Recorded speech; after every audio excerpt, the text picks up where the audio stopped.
Hello, everybody. What if we started early? Been doing a lot of that lately. Howdy. What's up, everyone?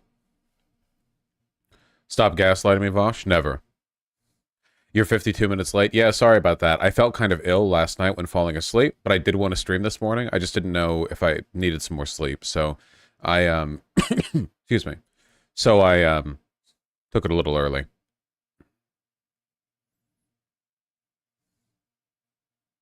Hi, Vosh, how you doing? I feel pretty good, actually. Game Awards? Is anyone actually surprised by who won Game of the Year? I feel like this was a pretty solid call, to be honest. I mean, I called it, at the very least. Well earned, very well earned, yeah. Look, whether or not you think Baldur's Gate 3 actually was the best... So first of all, let's be real here, okay? Tears of the Kingdom was literally just like Breath of the Wild DLC. Super Mario Wonder is, as nice as it is, just another 2D Mario game. Resident Evil 4 is a remake, so it's pretty much Spider-Man 2, Alan Wake 2, and Baldur's Gate. Cape shit gets knocked down a peg because, honestly, Alan Wake 2 was a real contender, but it also just released. Baldur's Gate 3 seemed like the clear winner. Baldur's Gate 3 was objectively, like, the most influential game of the... Like, seriously, in terms of, like, discourse, none of these were particularly incredible. Nah, Baldur's Gate 3 is pretty good. It's pretty good. It's pretty good. It's pretty good. I'm surprised at how much stuff Alan Wake managed to take. Alan Wake was good. Here, wait, hold on. View all categories.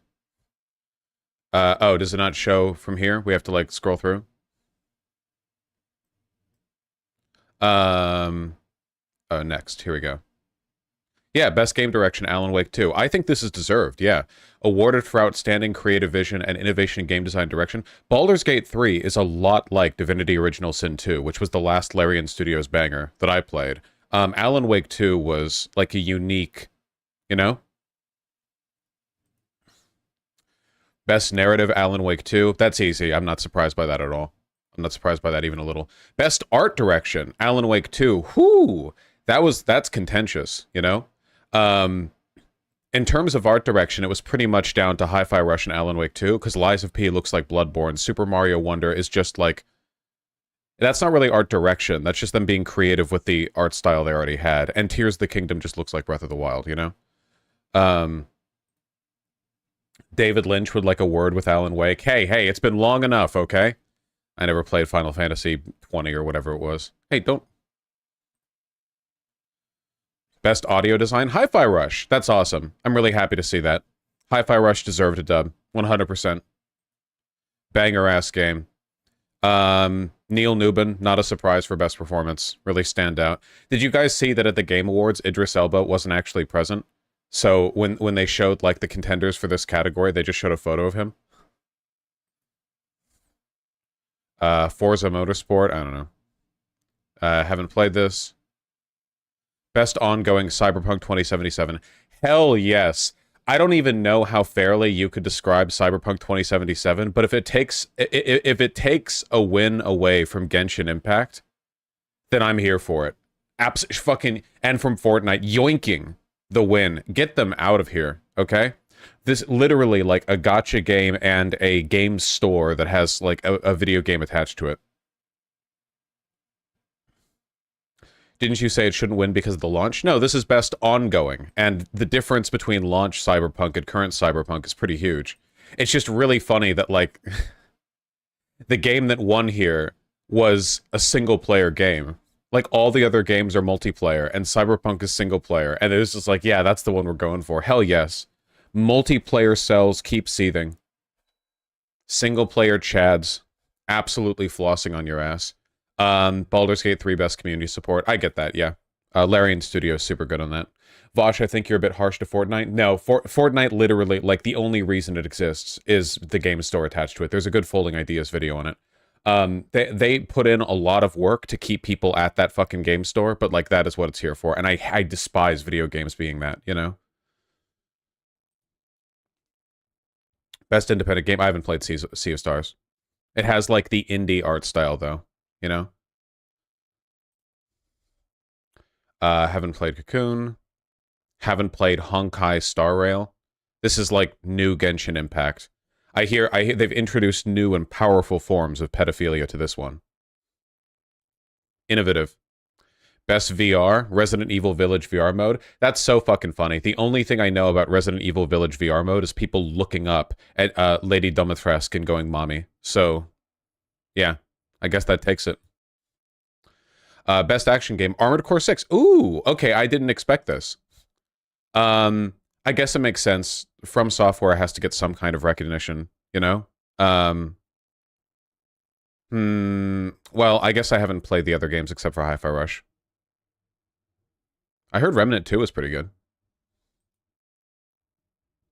Best action adventure. I guess they had to give something to The Legend of Zelda Tears of the Kingdom. It is genuinely really funny that this went to Zelda over Marvel Spider-Man 2. Not fair, TBH. Maybe. Tears of the Kingdom isn't a bad game. It's just that Tears of the Kingdom came out in 2017, you know, so I don't know why it's up for this. Best RPG, this one was obvious. Baldur's Gate 3. This wasn't even a competition. They should have, like, preemptively awarded this, you know? Best fighting, Street Fighter 6. I don't play fighting games, but I've heard Street Fighter 6 was really good, so that's cool. Best family, Super Mario Bros. Wonder. That makes sense to me. Yeah, that tracks. Best sim strategy, Pikmin 4. The Pikmin 4 sweep! Hell yeah. If you haven't played Pikmin 4, you're really missing out. It's so fucking good. It's one of the rare games with the time that I have these days that I took the effort to 100%. Very good. Imagine if City Skyline 2 won when it's still unfinished.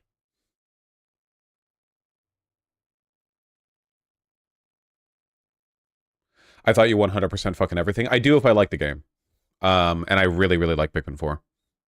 Advance Wars snub. Yeah, but it's a remake, you know? You can only give remakes so much artistic credit. I think they're good to make, but in terms of, like, an award show, I feel like awards should really be given to new ideas, not to, like, polishing up old ones.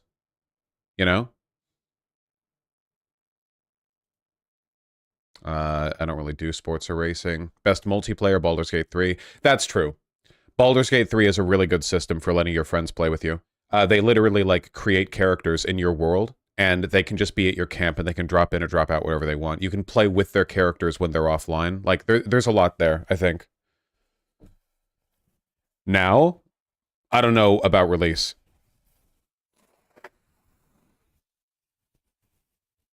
I thought Divinity 1 a better multiplayer. I never played Divinity 1. On release, it was pretty buggy. I mean, like, conceptually. Best adaptation. This was obviously going to be The Last of Us. Nothing else even comes close. Most anticipated game, Final Fantasy VII review. Yeah. Dude, I think that Hades 2 is more anticipated. I don't see people talk about the Final Fantasy VII Rebirth at all. I see people talk about Hades 2 all the time. But, you know, that could be a bias thing. Oh. Hey, guys, remember when I took a look at this VTuber and I said pedo shit because that's what I think when I see VTubers, and everyone in chat was like, she is a Latinx disabled queer wheelchair and like, I'm fuck. You know what happened to me later that day after stream ended? I got a text from a high school friend of mine saying, Lamau saw chat blow you up over a Iron Mouse. God damn it. Not kidding. That's what I fucking get. Best esports game, Valorant? That's not surprising. Valorant has been, like, super prominent in esports, hasn't it? I don't even follow esports anymore, but Valorant's, like, taken off pretty well, hasn't it?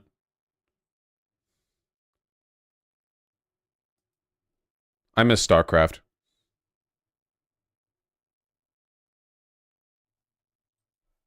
I'm not free today, Astro 7.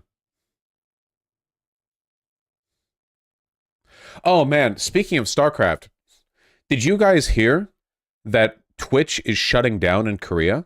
Like, for some reason, their operating costs are like 10 times normal in Korea specifically, which is insane because, like, Twitch.tv came from Justin.tv, and Justin.tv and live streaming in general all basically came from StarCraft. Like, the earliest, like the earliest advances in live streaming were like Korean StarCraft professionals, like 12, 13, 14, or whatever years ago. And now they're going to cut off Twitch there. That's China, Sully. According to Twitch, it's because South Korea taxes the fuck out of foreign services. That's dumb as fuck, dude. Unironically, like, they need to change that shit. Do you have any idea how much of an economy crippler it must be to, like, disincentivize international internet businesses from interacting there? I don't know. That's so fucking dumb. I saw this post from, like, a Korean live streamer chick who was like, I'm losing my job, I'm losing everything, because they're just shutting down Twitch in Korea. It's really sad. You know? China did that. Yeah, well, China has the you know, the red firewall. I mean, at least there's like some sort of broader political pretext for their opposition to outside interference. Whereas with Korea is very, very well on the side of the West. VPN? No. If they're shutting down in Korea, they're shutting down in Korea. You know, some kind of holdover from protectionist policy. That'd be my guess, but I'd have to look into it more for me to really know. Anyway, it's really sad. You know, like streaming is only like 12 or 13 years old, the very beginning of live streaming. You know, like this is how Destiny got started, because he was one of the first full-time streamers, because he played StarCraft back then. And the reason he started doing that was because he saw there were like Koreans, like there were Koreans who were doing like 240p Brood War live streams from Korea or something, you know? It's just kind of sad, you know?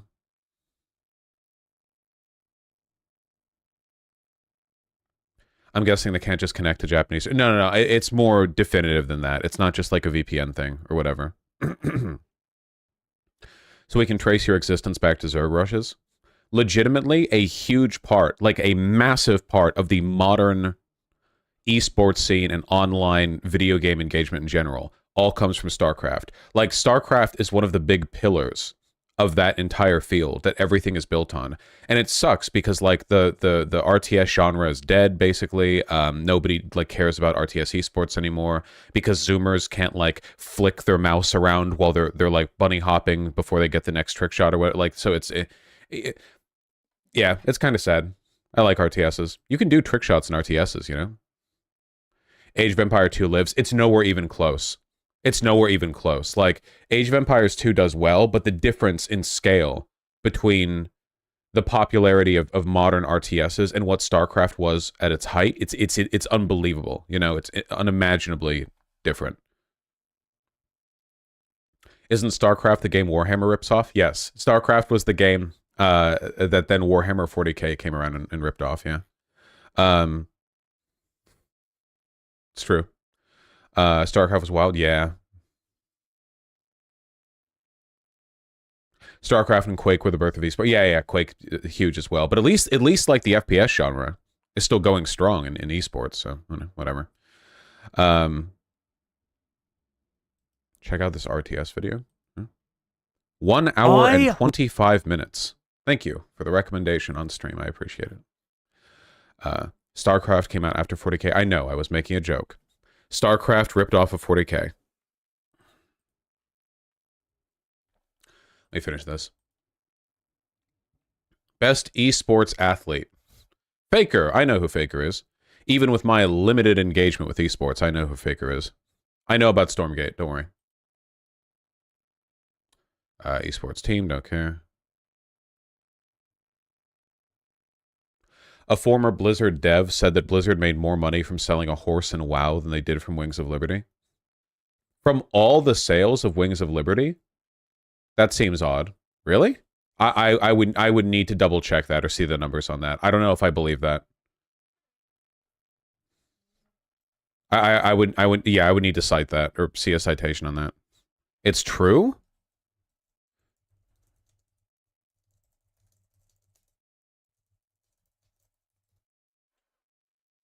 As Hall said in one of his videos, he worked 2 years of overtime on StarCraft II Wings of Liberty, and the entire game ended up making up less money for Blizzard than a single mount in World of Warcraft. A $15 microtransaction horse made more money than StarCraft II. Damn, really? That's fucking brutal, dude.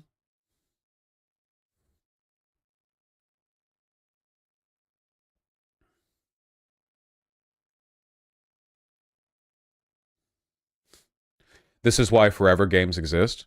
Yeah. It wasn't a $15 horse. It was a $25 horse, too. People are paying $25. It's half of a StarCraft 2 for a horse.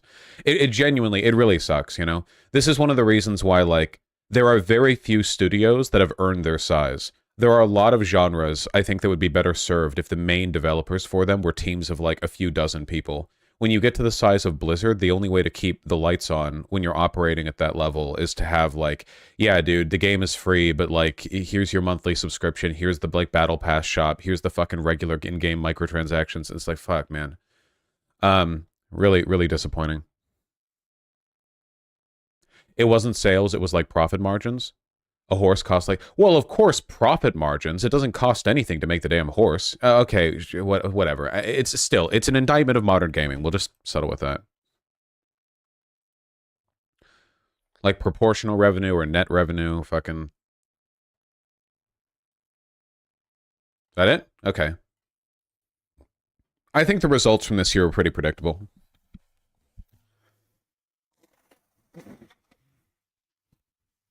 I need to get some medicine for my permanently stuffy nose. It's super fucking annoying. Got like some antihistamines or whatever.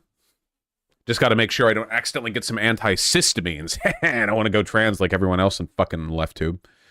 What are your thoughts on the devs being rushed for their speeches? Yeah, I saw that. I saw that, like, I think somebody recorded it out, and of the 3-hour Game Awards, less than 1 hour was actually taken up by the developers talking, you know, by the actual, like, awards part of the awards, and a lot of it was just standard, like, ad reads and, like, Timothée Chalamet doing his bit. Yeah. Pretty standard. This shit's been going on in award shows basically forever. You know, at the Oscars, they like usher away people who start making political statements, or they you know, it's all just meant to, like, drive in ad revenue and like guarantee a certain amount of time to the people who bought those slots, and, you know. What were your thoughts when the No Man's Sky game announced this game? I don't care because I don't like No Man's Sky. I mean, if he makes something good, I'll play it, you know. I can't stand games where it's just like, do whatever. I fucking know. I can do whatever in real life. I can do anything that I want in real life. Give me a fucking goal. It's one of the reasons I don't like Grand Theft Auto that much either. Like, there is a story campaign, I know that, but, like, you know, most people play Grand Theft Auto to sort of do whatever. I know there's structure to it, but not enough for my, like. Vaush hates relaxing. I find it relaxing. I find it relaxing to do what I did yesterday, which is get my fucking innards rearranged by Risk of Rain 2 for 4 hours. I am so fucking bad at that game, man. I haven't even beaten... I just want to get the 20 stages on the commando to get the alternate fire, and I'm just getting one shot. Oh my god. Jesus. Do you just enjoy discovery/exploration games? Sure, if it goes to something, right? Like, Outer Wilds, one of the best games of all time, and one of my favorite games. Definitely a discovery exploration game, but it's not just aimless exploration, right? Like, it's going somewhere with that, and it goes somewhere. You know. Vaush doesn't like games where you can't critically engage. True. True. You're bad with mobility? Yeah, I know. When are we getting your chess arc? I don't like chess that much. Yeah, of course, inexorable. I watched the H-bomb video as soon as I could. Speaking of the H-bomb video, did you see? Did you see what happened? Did you see what ashen ruins lie at the site of the H-bomb? James Somerton nuked his channel. I posted this screenshot to Twitter, and I thought that I cropped it, but I didn't. So it shows, like, the video I was watching, which is, Well, There's Your Problem podcast episode, which is totally fine. However, it does make me very happy that I wasn't watching something a little bit more incriminating, you know? Like, bad music or whatever else you people would make fun of me for.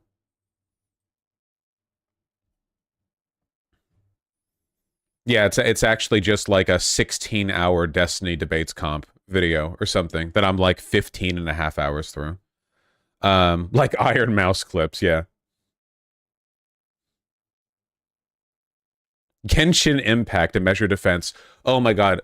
The person who sent this to me probably is watching right now, so I really don't want to be too mean because I genuinely admire the level that they're operating on. But after the whole music bit, they sent me an email where they were like, listen, I want to try to... They misunderstood my point. They were under the impression that I thought that like music didn't carry any emotional meaning. I didn't say any of that, so I'm not going to defend my point or whatever. But they were like, I want you to listen to this track. And it was from the Genshin Impact OST. And they were like, so in context, this music plays after this big story event happens. Can you see how the music enhances like the feeling of the... I couldn't even tell if it was a bit. It's really sweet because I can tell they're sharing their interest with me, but there's like 17 levels that I could like make fun of this on. It was honestly, it's, you know, that bit in The Simpsons where Mr. Burns is sick with so many diseases that they all get clogged up at the door and they can't go through. I honestly feel like that email was that, except with cringe, where it was so cringe on so many levels that it actually circles back around to being kind of respectable. I still didn't respond to it though because I had no idea how to. I felt like that was something that I couldn't respond to without like essay posting. I don't know. But it was adorable. And yeah, I did listen to it for a bit. I don't think Genshin Impact has like bad music. That's not a criticism I've ever leveled at it. Considering I tend to like anime OSTs anyway. Excuse me. Vaush, don't be mean. That was not me being mean. I'm clearly being endearing, you know? Also, like I said, to live is to cringe, right? I'm usually more okay with people. If people misinterpret me in a way that's like spiteful or vindictive or mean, that bothers me. But if people misinterpret me in a way that indicates that they're being like kind of, I don't know, passionate or sincere or whatever, that's cute, you know? That's cute. Anyway, yeah. Pretty cool that James Somerton nuked his channel. I think it says a lot about like respectability and the, I guess, like the state of YouTube vis-a-vis sort of political biases, that James Somerton had the good sense to nuke his channel, whereas Internet Historian fans are completely unfazed by the discovery that Internet Historian like plagiarized an in-depth article and then tried to cover it up and wasn't like transparent about it at all, which makes you wonder if he stole anything else, you know? And none of them care, of course, because like first of all, Internet Historian's a huge YouTuber, so he's pretty much invulnerable in terms of like PR, but also because like a bunch of the people who defend him are just right-wingers who will just say like, oh, well, lefty, you know, lefty sells seething at historian chat or whatever. It doesn't really engage.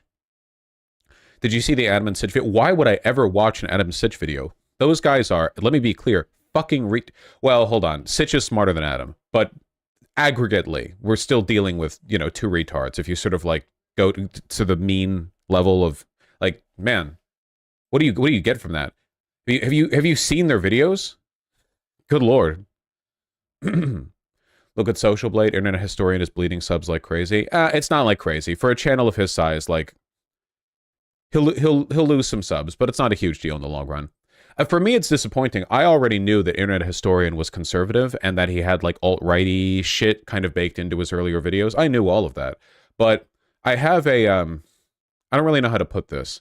You know how I've said before that I'm usually a lot more charitable to people who do problematic stuff as long as it's funny, because then it gives me the impression they might legitimately care about the humor, whereas if they're not funny, it makes me think that the humor is just an excuse, and in reality, they just want to be bigoted. The humor is just like, because they're cowards, it's the only way they feel they can, you know, channel that in a socially acceptable way. The thing that I always felt about Internet Historian is like, damn, this guy might be a con, or maybe even like far right or whatever, but he makes damn good videos. And that gives me the impression that there's some kind of critical thinking going on there, you know what I mean? Not just, because for the most part, fascists, people in the alt-right, whatever, are retarded and artistically incurious. They can't produce art and they can't consume art because that would require critical thinking and social analysis and understanding of how other people work mentally. And fascism just makes all of this very, very difficult. So I think, I guess my thought was like, well, Internet Historian, you know, he can do those things. So maybe like he's not that bad. But if he like does plagiarism shit and tries to hide it, it really makes me wonder about like the process going on behind there. I still think he's a smart guy, but like, I guess it's possible for a person to be conservative but still have some credibility. Maybe the alt-right stuff was like in the past and now he's conservative, but like not in some like fervent, hyper, you know, zealous fascist way, but in more of a, you know, they just happen to be conservative kind of way. But if you start engaging in behavior that's irrespectable outside of that, unrespectable? No, unrespectable, not irrespectable. It makes me wonder, makes me doubt. I'm a doubter. Oh, also, motherfucker 100% primed out a bunch of video releases to cover up the plagiarism thing. 100%. I thought about this because so he plagiarized the video on Man in Cave, right? And then before H-Bomb even made his call out video, Internet Historian released a series of videos about like fancy etiquette, and I watched the I Am Become Fancy Theater, and there's another one on the other channel or whatever. Like there's a lot of these, and the thing is, they're not that funny. And I didn't understand why. Like normally this guy releases like one video a year, you know? Why release a bunch of videos all of a sudden? Why drop a ton of content all of a sudden after your Man in Cave video got copyright striked? And it's not that funny and clearly not as well written, like you're rushing it, you know? And I genuinely, I think it's because he was just trying to like make sure there was Internet Historian discourse that wasn't just like the copyright stuff. I don't know, man. It's just not as... whatever.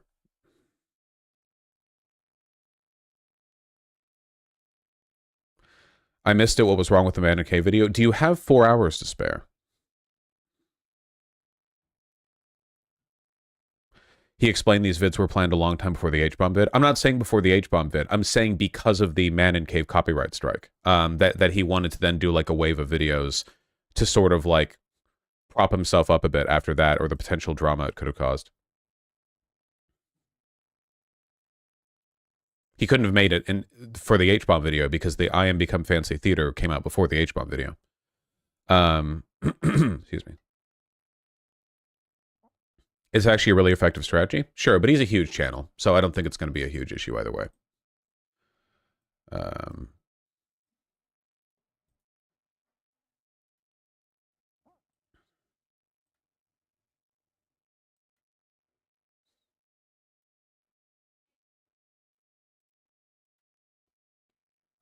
Can you talk about the new Kojima game? I don't know what it's supposed to be. Why would you think I know anything about... Why would you think I know what a Kojima game is going to be? Nobody knows what a Kojima game is going to be. Nobody knows what they are after they're made.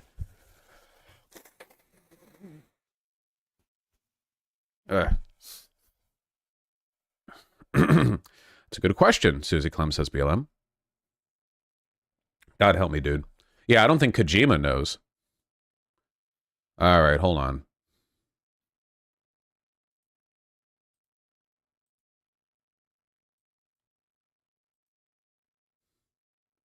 Did you blow your nose with the paper towel? I always blow my nose with the paper towel. Yeah, because I'm not a pussy like you guys.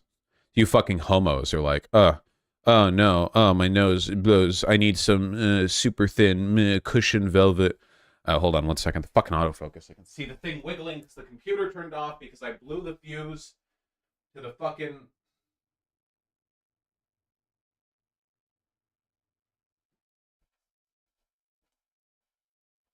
The circuit breaker in here trips if I have the AC and a vacuum and the iron on, it turns out. There we go. And the computer, of course. At least I never need a heater in here. Run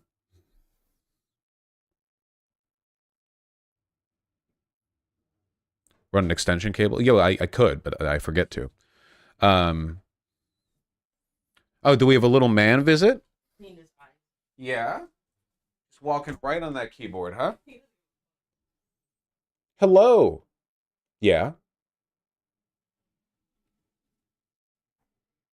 Hello. Who gave you balls? Why do you have balls? Who taught you?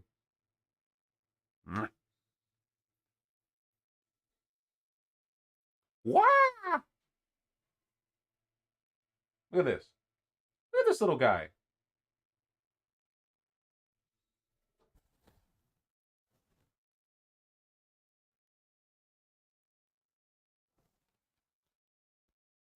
You want to let go of my expensive shirt with your claws? You want to let go? You want to let go? We thinking about letting go? We contemplating? Nope, he's gripping harder. Okay. All right.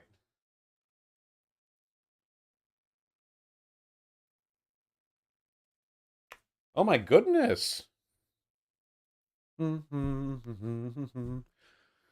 I have a 4-month-old kitten. How do you keep him from destroying your nice clothes? Oh, don't ask me that. The very first item of clothing that I ordered when I got in the fashion arc were some high-waisted black linen pants. That then took 3 months to arrive because I sent them to the wrong address and forgot to forgot to check. But I finally got them 2 days ago, and they were great. They're these ones: black ficus, wide leg linen pants, black men's. That's all the tags we should need, I think. I got here we go. These. This is what I look like in them, by the way. Exactly like this. Don't check. Anyway, I got them, and of course I washed them, and you know, with linen, you don't put them in the dryer, you hang dry. So I hung them up over my curtain rod, and I came down there after a clatter to see that my beloved black linen pants had been dropped onto the bath mat with like little claw marks in them because idiot fucking Ruben must have jumped up and tried to climb them. Because he likes climbing the shower curtain. I completely forgot about that because this is a recent thing he started doing. Anyway, they're still fine. I cleaned them up again. But yeah. Yeah, exactly. It gives them character. What's with your hair? My hair? Well, it grows out the top of my head. Got a little widow's peak in the front. You know, so a bit of a casual widow's peak, little vampire drip. You know, Dracula flow over here. Blew up their whole quadrant. Get a faggy earring as part of your fashion arc? Nope, I've gotten an earring, 2 earrings before, and we're not doing it again. It looks like fascist hair. What does that even mean?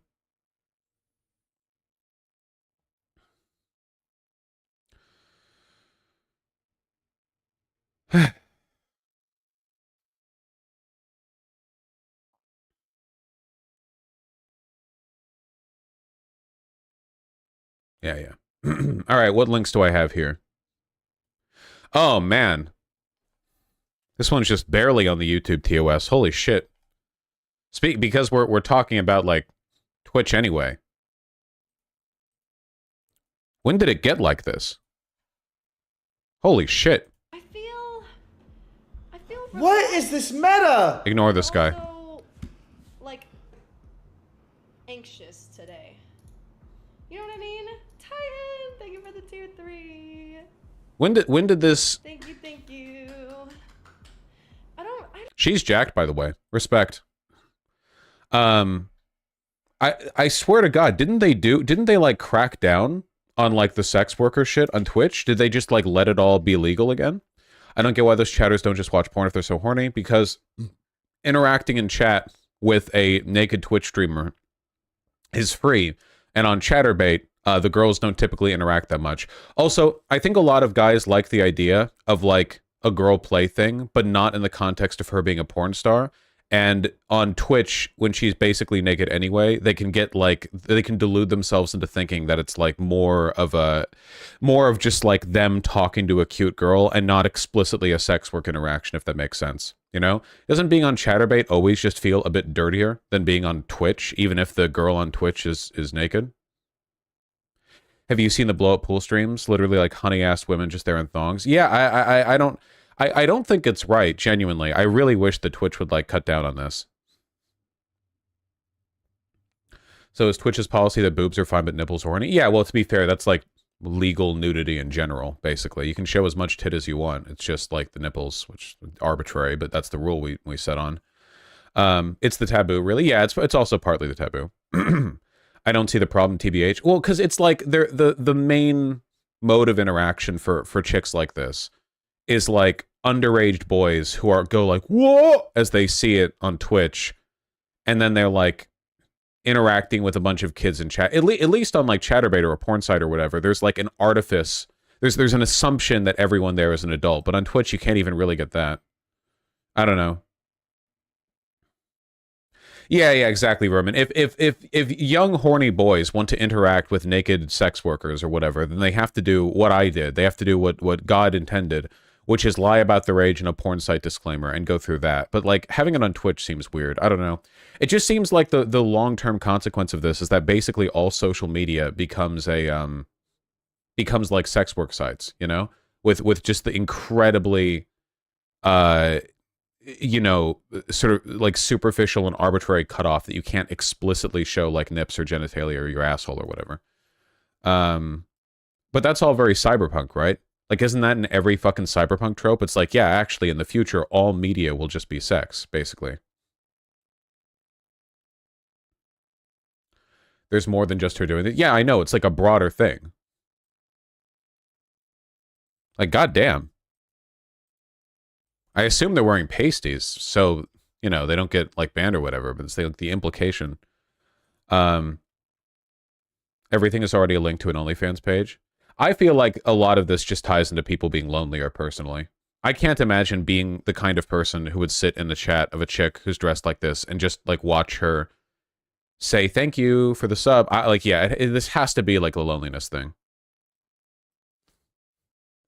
The girl on the right gets 13k views. That's fucking insane, dude.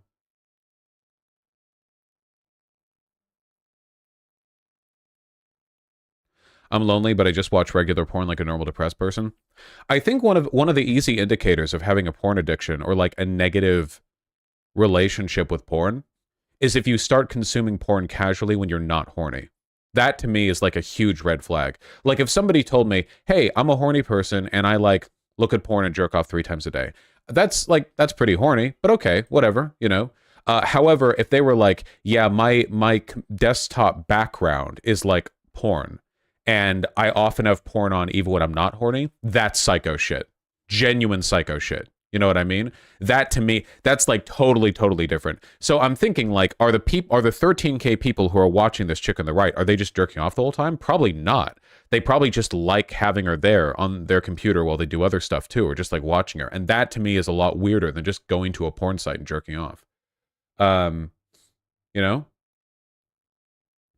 Just casually calling out the furries. I think you can make more of an exception when it comes to drawn pornography because there is a lot of drawn nudity that has artistic value outside of just being something to masturbate to. There are plenty of artists who draw like tasteful nudes that are really like nice to look at just as virtue of being art.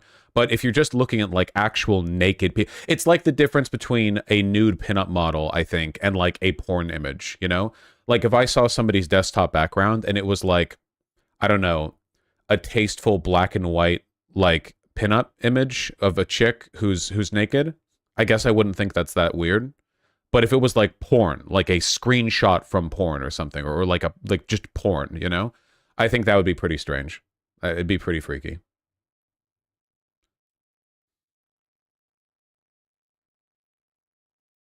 Unlike music, porn should be critically engaged with whitewash. No, actually, kind of the opposite. For the most part, I think the normal way to interact with porn is to not critically engage with it.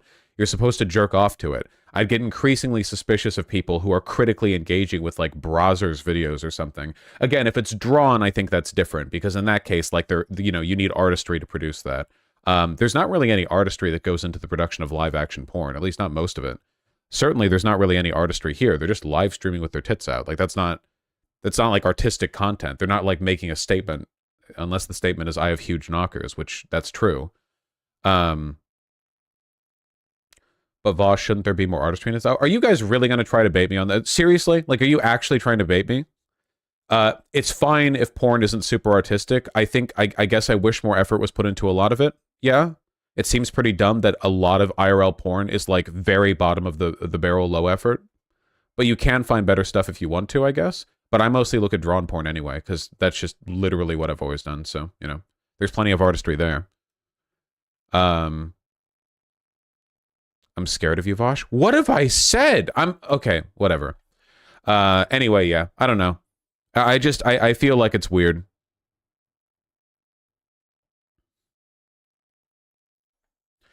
You know what I mean? Like, okay, don't you agree that it would be like psycho shit for a guy to have like a naked decal of a lady on like the dashboard of their car, so even when they're driving around there's like a naked chick there or something? That to me is a lot more weird than any kind of like, yeah, I masturbate to porn thing. Like, why are you looking at that when you're not horny?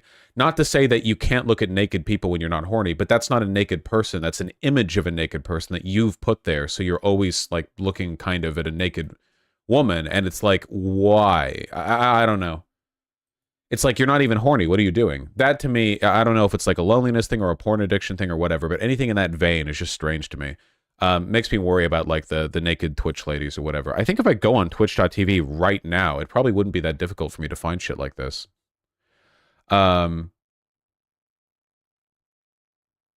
Fupa Friday Mountain Dew Raid. That is a lot of cleavage. What would they be in? Just chatting? Would that be the section they're in? Browse, just chatting. Cleavage, but she's doing art. You'd have to go down a bit. This lady's in her lingerie. This is a V2 model with some giant knockers. I don't even know if I want to look at a stream because I don't know. Like, you go and find a random thumbnail of some chick with her tits all the way out. A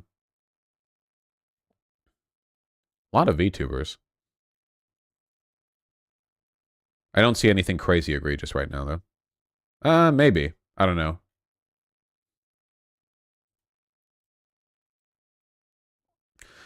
Category pools, hot tubs, and beaches. They added a category? Okay.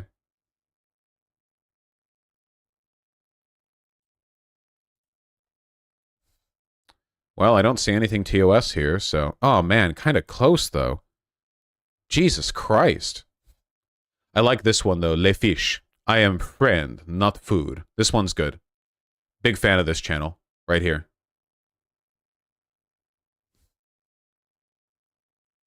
Hey, man, some of this shit literally looks like they're 3 frames from a fucking... guy walking in.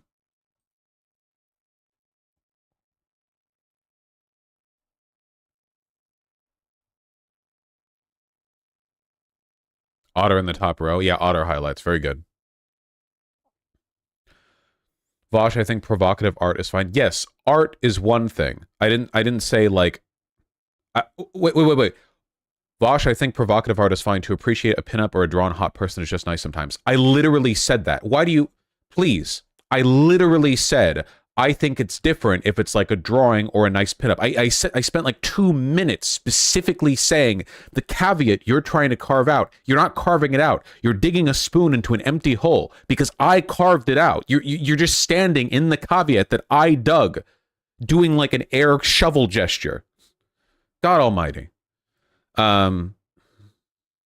This is becoming a theme now. It really is. You're getting one guide. It is not one guy. You're flattering yourself, chat. If you think it's one guy, if you really think this is a one guy, it's at least 2 guys.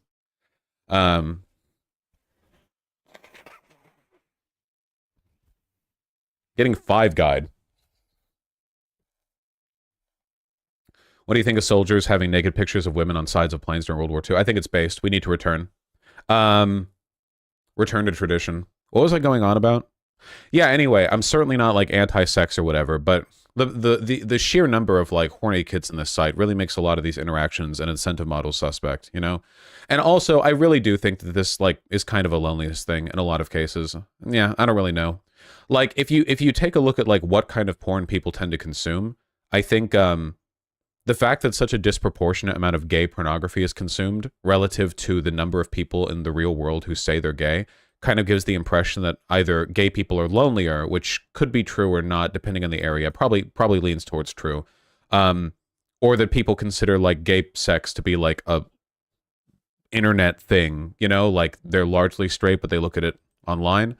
And then a ton of porn online is mostly consumed by men, which I think speaks to at least a few things. It's got to be the closet cases, right? In a lot of cases, yeah, to be sure. Vaush, I personally don't associate looking at her being nude with being horny. I agree. However, the like doing Twitch streams with your tits out thing is like a horny thing. Like, let's not pretend otherwise. There's not really any like meaning or purpose to that outside of using your body to bait in viewers, which I don't think is innately bad or anything. Like Hassan gets a lot of viewers because he's hot, I guess. It's just like there's a broader dynamic there that I think is an issue. No, Reed, I agree with you. Well, don't type so fucking much then. You think I got time for that shit? Oh my god. Type less. No, I agree with you, my guy. Keep reading. No, type less. This is yeah, I'm sorry. Yeah, you better be sorry. Yeah. Imagine typing more than 1 line on my screen. I'm zoomed in. Excuse me.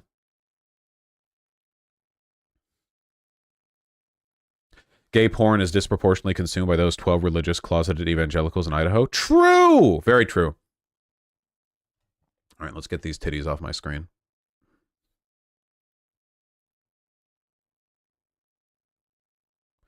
Can you do a segment on how you lost all the weight? Dude, I haven't weighed myself in months, and I haven't been doing a good job with my diet because I've had friends visiting, so I've been eating a lot of food out, which is very expensive, by the way. And I checked myself on the scale the other day, and I'm down to 221 right now. This is actually the lightest I've ever been since, like, high school, which means that I'm very close to the vaunted sub 220 goal, which would be like something I've been looking forward to for a while. I'm at 221, and I didn't shit this morning. Which makes you wonder, right? Like how much the 221 is really me, you know? That's the real checkout. Give it another week or so. Maybe get a haircut, you know, really drop that last ounce. How high can you jump? I'm white, so not too high.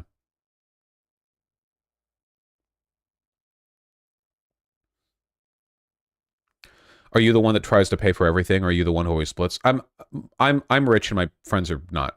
I should pay, right? I think it's okay to split if there's like a relatively equal income, but I'm not going to ask my friends to pay for stuff. The only time I ask my friends to pay for stuff is if I don't respect the thing they're buying. Like if we're out and we're like shopping and there's a gift shop or something and there's something they want that I do not respect, that one's on them. You know, I'm not financing or facilitating their shit decisions. But for the most part, yeah, excuse me. I did respect your little mushrooms, Furman. They're very nice. Hell yeah, the outermost scrolls. That's awesome. Do you notice alcohol having an effect on weight at all? Yeah, alcohol is very calorie dense. You know, I mostly drink cocktails, which are also very calorie dense, but like also drinking a bunch of wine or beer. If you want to drink to get drunk and you want to minimize calories, drink some fucking ethanol or whatever, some rubbing alcohol. No. Yeah, if you want to lose weight, you probably shouldn't be drinking. I drink sometimes, but even then, it only takes me one cocktail to get drunk, so it doesn't take much for me. Just straight liquor? Yeah. Or in my case, you know, a fruity, fucking sugary. Yeah. Do you engage in the Zizek thing where friends say they'll pay? No, friends don't say they'll pay around me. They used to, but they don't anymore. Vodka seems low-cal. I mean, past a point, alcohol itself, like the literal, like chemically, alcohol has calories. So you can go as low as you want with like vodka or like rubbing alcohol or whatever. But eventually you're going to run up against a limit in terms of reducing the calories. Excuse me. Vaush a lightweight? I am a lightweight, yeah, for sure.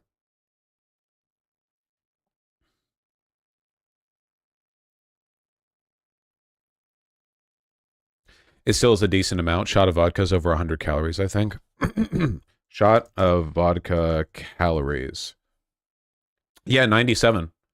97 calories in a shot. Excuse me. God.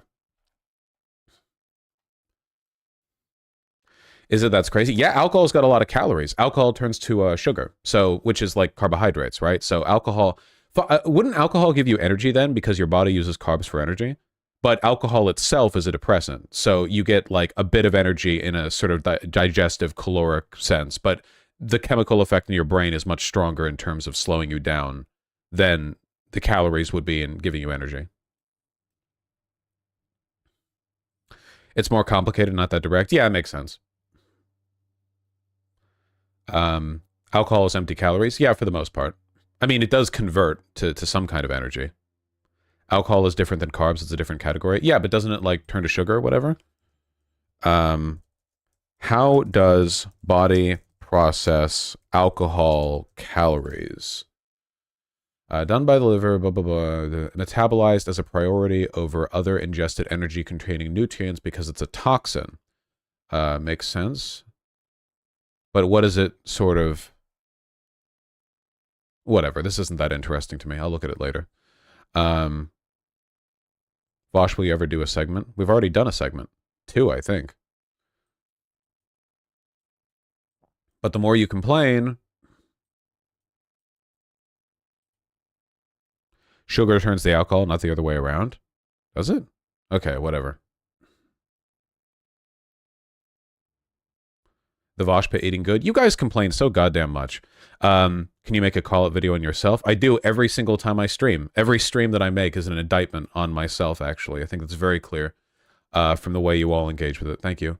What are your thoughts on cannabis? Nice meme. Do you still have your email? Where can I reach you for a debate proposal? Being able to find my email is the first step in the process of getting rejected for a debate from me. I wish you luck. It's a long journey.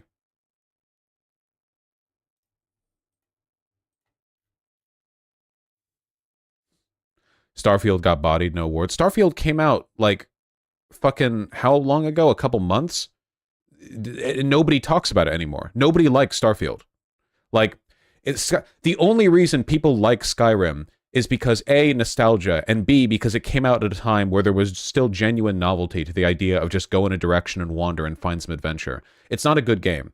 And Starfield regresses from that. It doesn't even give you that. You can go into a big procedurally generated empty fucking planet that has nothing to do, or you wander around some dead-eyed fish-lipped city, you know? It's incredible. Like, they actually walked back. I genuinely think that, like, a new version of Skyrim would have been better received.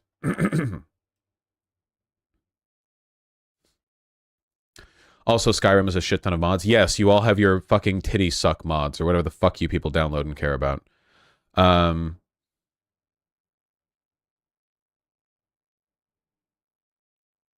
Yeah, way more dead space between locations than other open world games. For sure, for sure.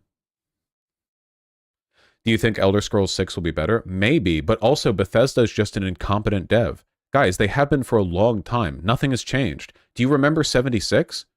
Like, some people think that 76 was like, oh, because it was the B team. Nuh-uh. No, no, no, no, no. That whole thing was facilitated and managed. That was on Bethesda. Like, Jesus. The fact that anyone bought Starfield after 76, Jesus.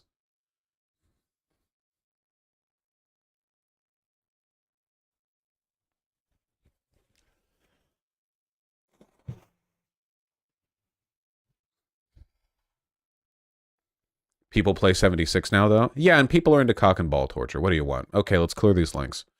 U.S. approves CRISPR gene editing to treat sickle cell disease. Nice.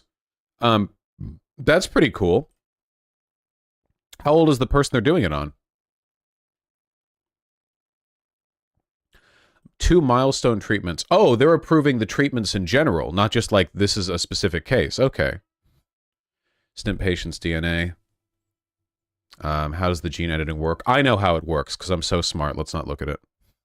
Gene therapy treatments can cost millions. Experts have raised concerns they could remain out of reach from people who would benefit the most. The other treatments approved by the FDA. Okay, my understanding of how this works is basically there's a little tiny nanobot in your body, except it's not a nanobot. It's a body part thing. There's a little cell in your body, and their job is to be a little beep boop machine that trims DNA.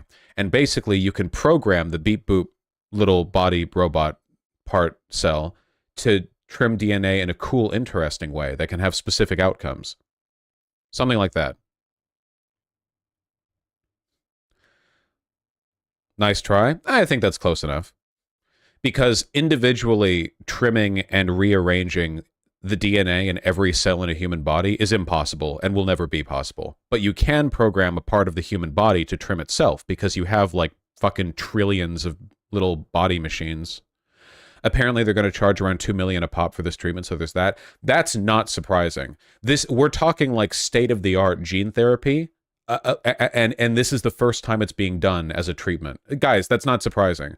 It'll get cheaper. Like this is literally like the cutting edge of science. It obviously isn't going to roll out being like $5 at your local fucking Walgreens. You know, this is for right now only a very tiny number of doctors. No, Vaush, this tech is super cheap. You can do it yourself.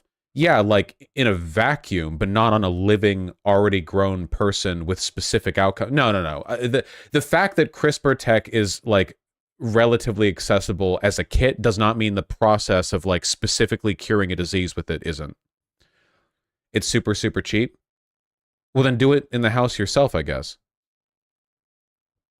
Like, yeah, the CRISPR is cheap, but the treatment is not. That like surgeries are expensive, but you can get scissors for nearly free, you know? Like the tech for surgery can be pretty cheap.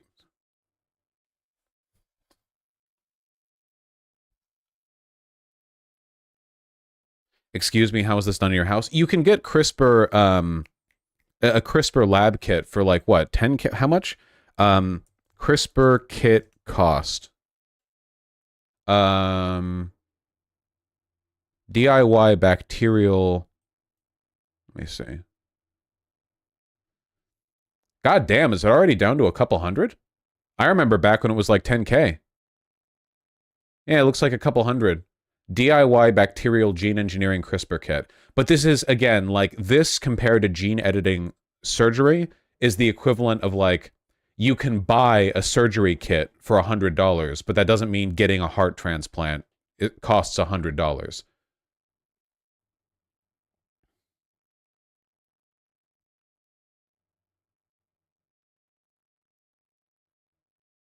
I don't know, Superjet guys. They're somewhere. Anyway, the cost will go down over time. It should be pretty cool. Get rid of some obvious genetic diseases, you know?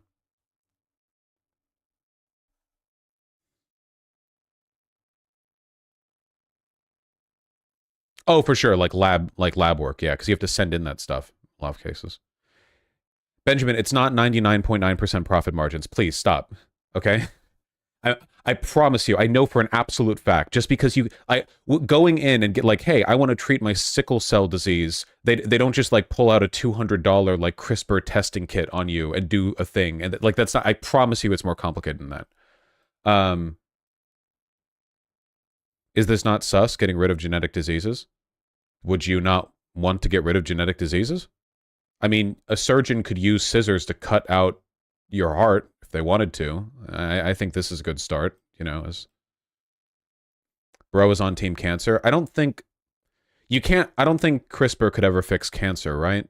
Because the whole point of a cancer cell is that they're cells gone rogue that grow unrestricted and sap resources. If they're broken cells, I don't think you would be able to do the kind of reprogramming that could stop the... I guess I don't know how that'd work exactly. Like, because then it seems like the process that you would need to stop them would be broken internally anyway. Like, you wouldn't be able to rely on that. Could Nazis use this to create Ubermensch? Why would they need to? I'm already alive. No, we're a pretty long way away from genetically enhanced super soldiers, okay? Sickle cell anemia is a pretty...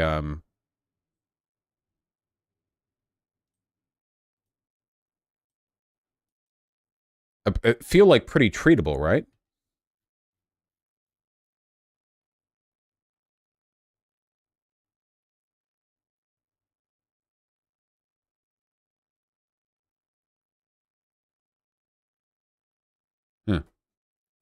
We could theoretically design our DNA to have better self-correction. Yeah, that'd be pretty dope. I think that'd be cool. You know, conceptually.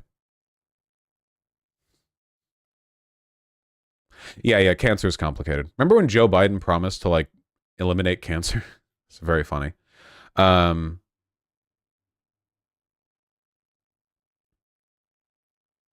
thanks, Joe.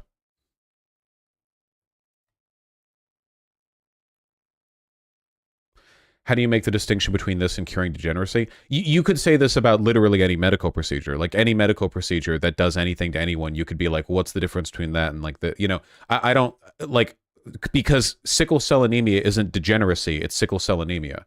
Like, I'm pretty sure that as with regards to, like, the responsible purview of gene editing, I think that you could make a pretty clear distinction between, like, these genes will cure your genetic illness, and, like, you know, these genes will make you have blonde hair and blue eyes. If you're asking about, like, the potential for future designer babies, that's already kind of ethically on the table. Like, people are already talking about that. There are already companies that are trying to get in on that. Like, do you want your kids to have, like, big piercing blue eyes? Do you want your kids to have, like, not have, like recessing hair or whatever, or any bullshit like that? That's already on the table, yeah. And, like, there are going to be issues with that. But for right now, if it's just curing sickle cell anemia, like, that's pretty straightforwardly good, you know?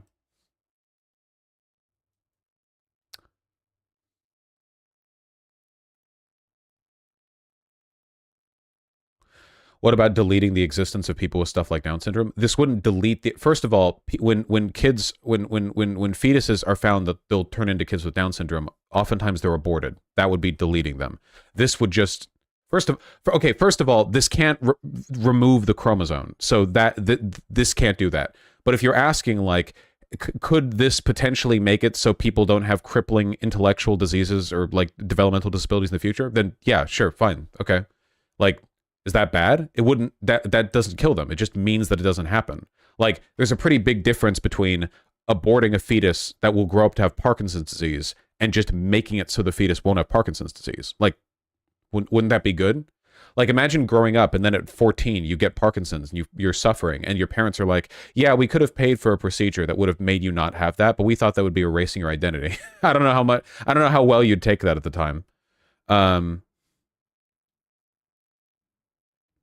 What about autism? We don't even know what genes cause autism. Why does it have to turn into a eugenics conversation every time? Like, hey, really cool new medical tech, guys. Really, wow. That could help a lot of people. You know? Really cool. See how this cell looks like a sickle? That's not good. And everyone in chat immediately is like...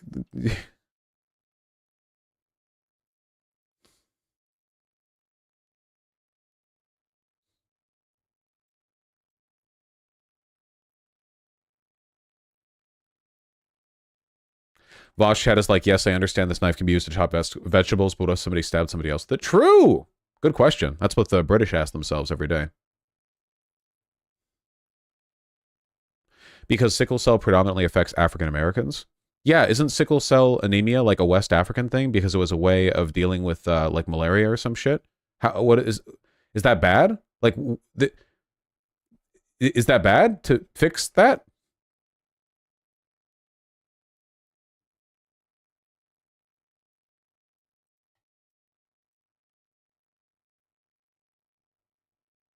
They probably don't want it. Well, they probably can't afford it. I'm pretty sure people with sickle cell anemia would happily take a treatment that would just get rid of the sickle cell anemia.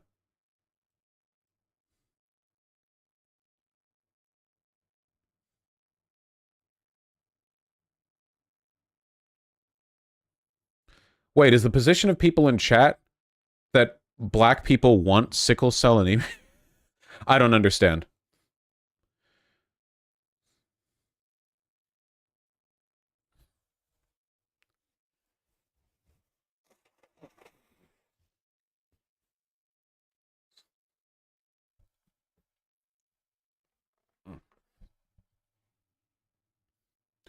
KK, I don't think this is a hard line right here. Well, it does prevent malaria. I don't think many people get malaria in the United States. I think we have better ways of dealing with malaria, for the most part.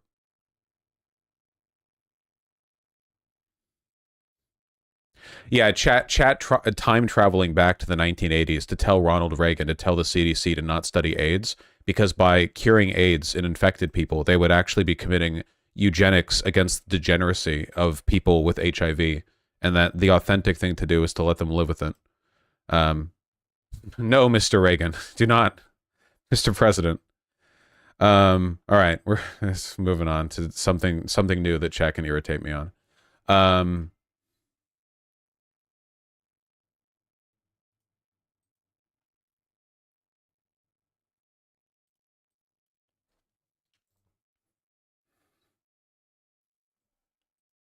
Oh yeah, I saw this.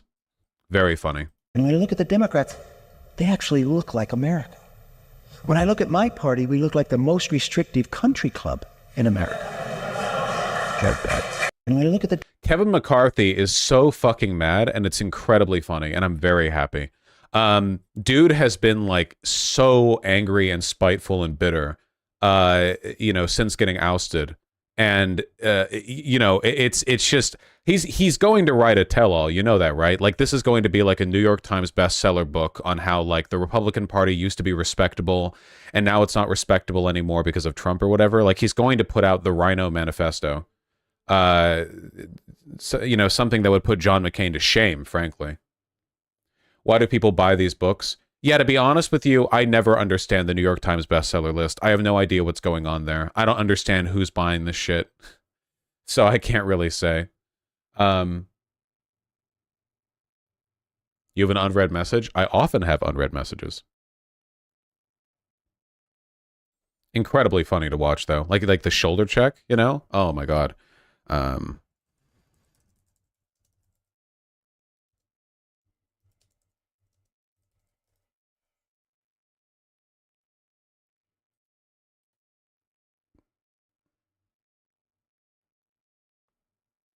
Oh, bestseller list is BS. People pay for enough coffees as advertising. That makes sense, yeah. How many people even read anymore? Vaush, it's shell company auto bulk purchases. I love my extremely authentic system. This paid promotion. I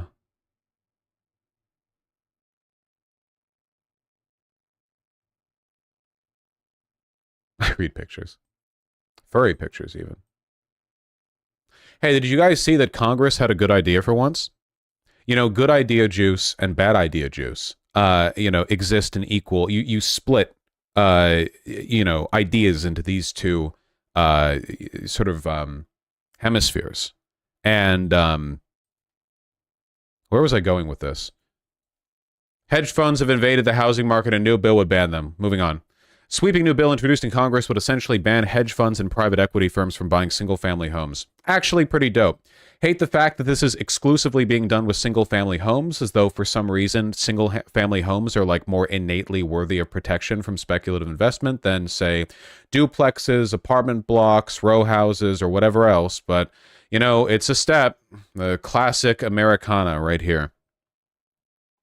Hedge funds, private equity firms, investment trusts have been snatching up single-family homes all around the country for years, creating the concern that homeowners themselves will be pushed even further out of the market.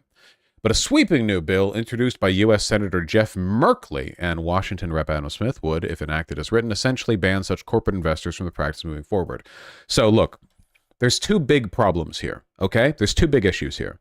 First of all, you could essentially make home ownership impossible by having all of the available and finite homes in the United States bought up by investment companies, realtors, whatever, and then just they never sell them. They just rent them forever. Renting out a property is, after all, in a lot of cases, much, much, much better in the long run in terms of like, you know, the income for your corporation, sustainable income, long-term ventures. It gives you more control over the property in the future. It allows you to raise the price of rent. Whereas if you sell a property, like that's it, your hands are off it, you know? So the concept of home ownership itself might essentially not exist in the world that we're building here. You know, like we're essentially building a world where corporations set the buying price of houses in a lot of places beyond a point where the average person can get them, which is already the case in most, you know, cities. Renting is revenue while selling can be accounted as a future loss. Yeah. Now, obviously, because I believe in decommodifying housing, I'm also kind of on long-term home ownership. You know, I think that I think that ultimately, you know, there should be very strong state protections for decommodification, because you also don't want a situation where all property is owned, because then nobody's able to shift around, and that can get. You don't want that either. You know, you want people to be able to move around. The real issue right now is it feels like in a lot of areas, housing prices are being driven up in part by the fact that investment companies are treating houses as speculative investments, you know? Basically, they'll go, oh, well, this area is blowing up in terms of like popularity, population, you know, the housing prices. Let me buy up these properties and then just sit on them before selling or renting them. After all, if I start renting them at a given price or start selling them or whatever, I'm locked in at that price, either for the sale or for a given period of time with the rent. But if I wait for long enough, eventually we're going to starve out housing in the area, which drives the price up, which means that I can sell it for more. See, this isn't an issue if it's being done at like a very small level, but at a large level, speculative investment is capable of manipulating housing prices to the point where it's in everyone's interest to not sell, because even though they lose money on not selling, the price goes up from the scarcity of the houses, and when they do sell, it'll be for way, way, way, way, way more. Who here lives near a city where there are entire like blocks downtown of commercial real estate that are just sitting empty, like either recently constructed or they've been vacated, and you can tell when you walk by they're just dead empty, and nobody's moving in there. The reason nobody's moving in there, even though a lot of people walk by those areas, is of course because the companies that have bought them have essentially treated them as speculative investments, in all likelihood at least, where there's a given price they're willing to sell or rent them at, but that price, you know, the market hasn't reached it yet. So what they're doing is they're trying to starve out the area until the price creeps up and up and up, and eventually someone will get it. Now, this is actually really, really bad for the economy. because oftentimes these corporations don't accurately assess the price point they could sell or rent something at, which means that in actuality what happens is nobody can fucking afford the prices that are being set, so there's a crash and everything goes down, and that leads to a lot of people losing their money, which means lost jobs and so on and so forth. Also, it really isn't good for like the long-term health of a city if half of your downtown area is just empty, like dead empty. That's not actually good for your city. It doesn't encourage people to buy, you know? Like seriously, right now, for example, a good, like in where I live, a good example would be downtown Seattle. Half of downtown Seattle is like empty, you know? The whole commercial district over there that's near the convention centers, half of the stuff over there is just empty, you know? Vacated, you know, corporations own it, but the price is so high, there's no need for it. It's just not accessible. Trust me, if the rent was low enough, businesses would set up there, but it's not, so they don't. So everyone's unhappy. Walking Third Avenue is nowhere near as busy as it should be. Yeah, everything near the commercial area, near the you know, all of it. Capitol Hill is still booming for the most part because it has a different kind of city culture, but still, it's an issue. Meanwhile, if you go to the main commercial center in Bellevue, which is a much newer city that's also a lot less interesting to live in, the commercial district there, which is like 4 square blocks, it's not that big, which is mostly sort of paraded around through rich people, that area is very vibrant, very hustle, very bustle. And in large part, that's because there's been an actual like investment in the ability for people to set up there and make that sort of a vibrant commercial area, you know? I don't know. It's just kind of grim. It's a little grim, you know? My city is getting ready to kick an owner out for doing just this in our downtown area. Totally neglected some massive properties. Yeah, it strangles a fucking city. One developer that owns a few dozen properties that they're just sitting on can strangle a critical commercial area in a city. And the only thing that you would have to do to fix this, the only thing, is to introduce a severe tax on any properties that you own that are not being used. That's it. If you own residential properties that are not being used, you're just sitting on them, that's wasted space, buddy. People gotta live. You should be taxed heavily. Likewise with commercial space. If you own some gigantic commercial block downtown and nobody's setting up shop there, why is nobody setting up shop there? I'll tell you why. The reason why is because your rent prices are too fucking high. You call the office that's advertised in the fucking window with the big plastic decals you've put up there saying, want leasing space? Call here. And it's like, oh yeah, this is actually $12,000 a month. And nobody can fucking afford that, you know, depending on the area. Some places could. So they don't set up shop there, and downtown gets strangled. It dies. So yeah, tax the shit out of them. And if people are like, oh, well, what if we legitimately can't get rid of the property? What if we're lowering the prices so much and people still aren't setting up? You're going to tax us heavily? Then sell it. That's it. Lower and lower and lower and sell. That's what speculative investing means, dipshit. That's the point of speculation. If you buy and you lose, you lose. The way big corporations want to treat speculative investments is how the market can only go up. And if it doesn't, if it goes down, that's the system breaking, you know? If they make a bet on a big property downtown and it doesn't work out and they lose a bunch of money, that is like a conceptually unacceptable outcome to them, even though they were perfectly willing to go in on the risk, if it even can be called a risk, because they're apparently not willing to accept the consequences of a failed investment, you know, when it meant they could potentially receive profits. Yeah, tough shit. Tough shit. That's the whole point. That's what speculation is. What do you think speculation means? You know, you know the old saying like capitalism for the poor, socialism for the rich. I don't like that saying for the most part because socialism is not the government bailing you out. That's not what socialism is. However, this is the closest you get. The closest you get is the government subsidizing the losses of corporations that make a bad investment. And this shit happens all the time. You know, because the corporations will make the argument that their loss is everyone's loss. So why shouldn't they be propped up? You know, when in reality, it was their aggressive bad investment that cost everyone, say, a really key downtown area. And we're all paying for it, both in terms of not having that area and in terms of the city taxes that'll go to subsidizing their loss. Also, remember, every big empty property that's owned by a realtor in your downtown area is a subsidy from the government, because if that area was being used properly and there were businesses open there, those businesses would be paying taxes, and those taxes would go to the city. By allowing big, highly profitable commercial ventures to just not operate, to allow corporations to do that, the corporations are strangling the city of millions in taxes, which is bad, because I think it would be good if they paid taxes, you know. What is this? For a glorious moment of time, vacancy taxes enabled us to live in relative luxury with all of our friends. Yeah, Vancouver did this. Steam room, swimming pool, and a private bedroom in a mansion for just $800 a month. How Vancouver college kids are living the high life thanks to globe-trotting landlords keen to avoid vacancy taxes. See?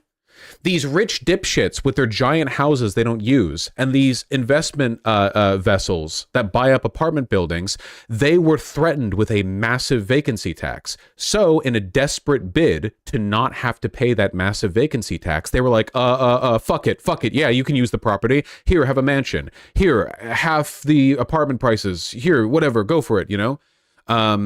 This is from 2019. I'm pretty sure they've changed these laws by now. But yeah, for a brief moment in time, glory. Beauty. Students are reaping benefits while the market has been a nightmare for sellers. Oh, can you just not sit on commercial and residential properties indefinitely while waiting for the price to skyrocket to $50 billion so you can live off that for the rest of you and your fucking future generations' lives? Oh, I'm sorry. That must be a lot of work having to let people live in the spaces designed for people to live in. I'm anti-homeownership because homeowners are the worst humans alive. There is no group of people more fucking entitled and more destructive to cities on the West Coast than homeowners. Homeowners who bought a bunch of properties on the West Coast back in the 70s have been strangling California for decades because not a single law, nothing can get done if it even remotely jeopardizes their property taxes, because these fuckers are like 75 and for some reason they really, really, really care about the value of their property that they live in. They live in that property. So I don't know why it matters what the number next to it is. You're going to be dead soon anyway. Like what? But no, nothing can get done if it even remotely jeopardizes that number, which is why California barely builds any new development.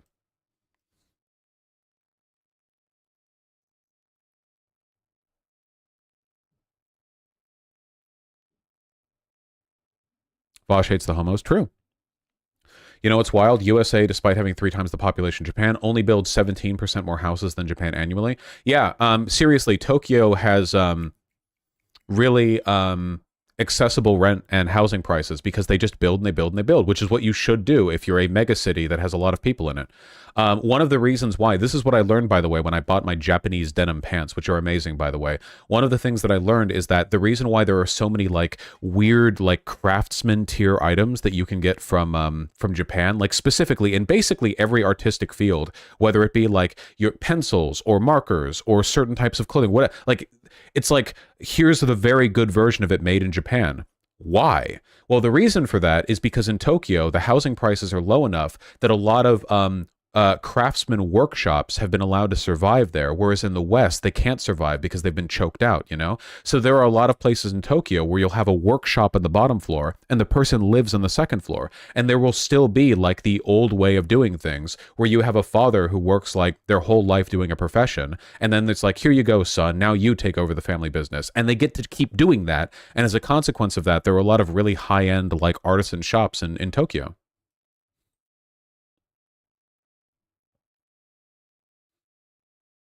I already have Piggy Killer, but I'll do it again one day. Trad life, but cool.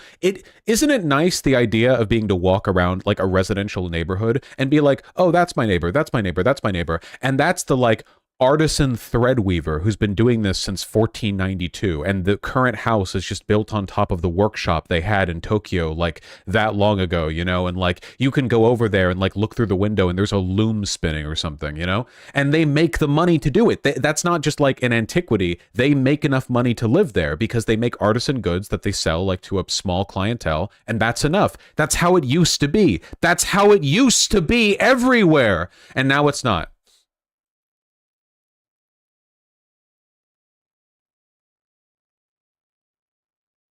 Yeah, socialism means reestablishing the trad life, unironically. Nice fish knees.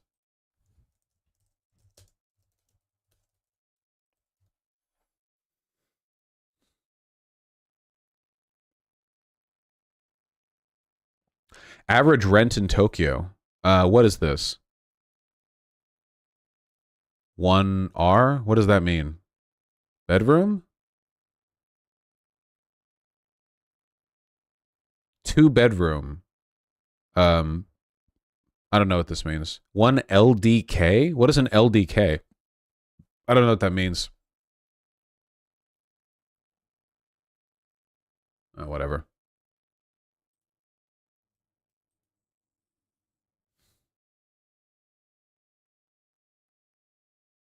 Ah, nice Genshin show. Well. Lincoln Park, yes. Anyway. Weren't we looking at a thing? The bill, which was introduced in both the U.S. Senate and U.S. House, would, over a 10-year period, require hedge funds and large institutional investors to completely divest. It's divest, not divest, right? Living room, dining, kitchen. Oh, okay. It said for 3 living room, dining, kitchen, or whatever, the average rent cost in Tokyo was around 2,000, which I can... It is divest? Oh, interesting. Which is a hell of a lot less than it is in Seattle. It's also like how close are you to the city core, you know? Tokyo is so massive. Like, there's not really... You can't really leave Tokyo. I fondly remember going up to the top of Tokyo Tower. And I felt... This is the only time in my life that I felt this way. I felt the way that I did when looking down on Los Angeles from Griffith Park, but 10 times more. But I felt good, you know? Because from LA, it's just a big concrete wasteland. But Tokyo is infinite. Truly infinite. You can go to the top of a tower and you can look out around it, and like it's just like the world megacity. It is the world megacity, but it has actual like character, unlike Los Angeles. It's unbelievable, genuinely. My favorite memory from going to Tokyo is from the view of Tokyo Tower. You can look down on the city, and there are some areas that haven't been developed because there are Buddhist temples there. And you can see them, like, sticking out.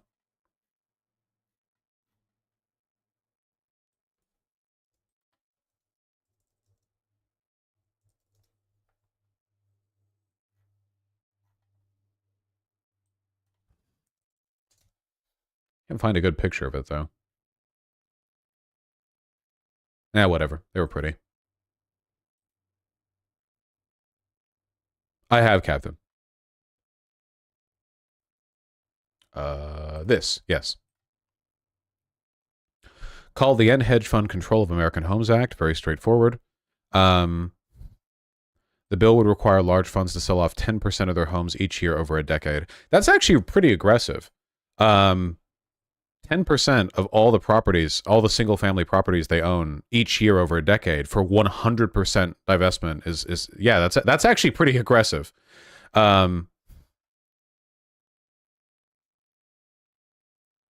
The bill would require the IRS to tax large funds that fail to sell off single-family family homes over that time frame. Already has some support in the House, where it's co-sponsored by U.S. Reps Williams and Lita Sanchez, whereas the Senate. Because I would be very surprised if this goes through, because these firms have some powerful lobbies.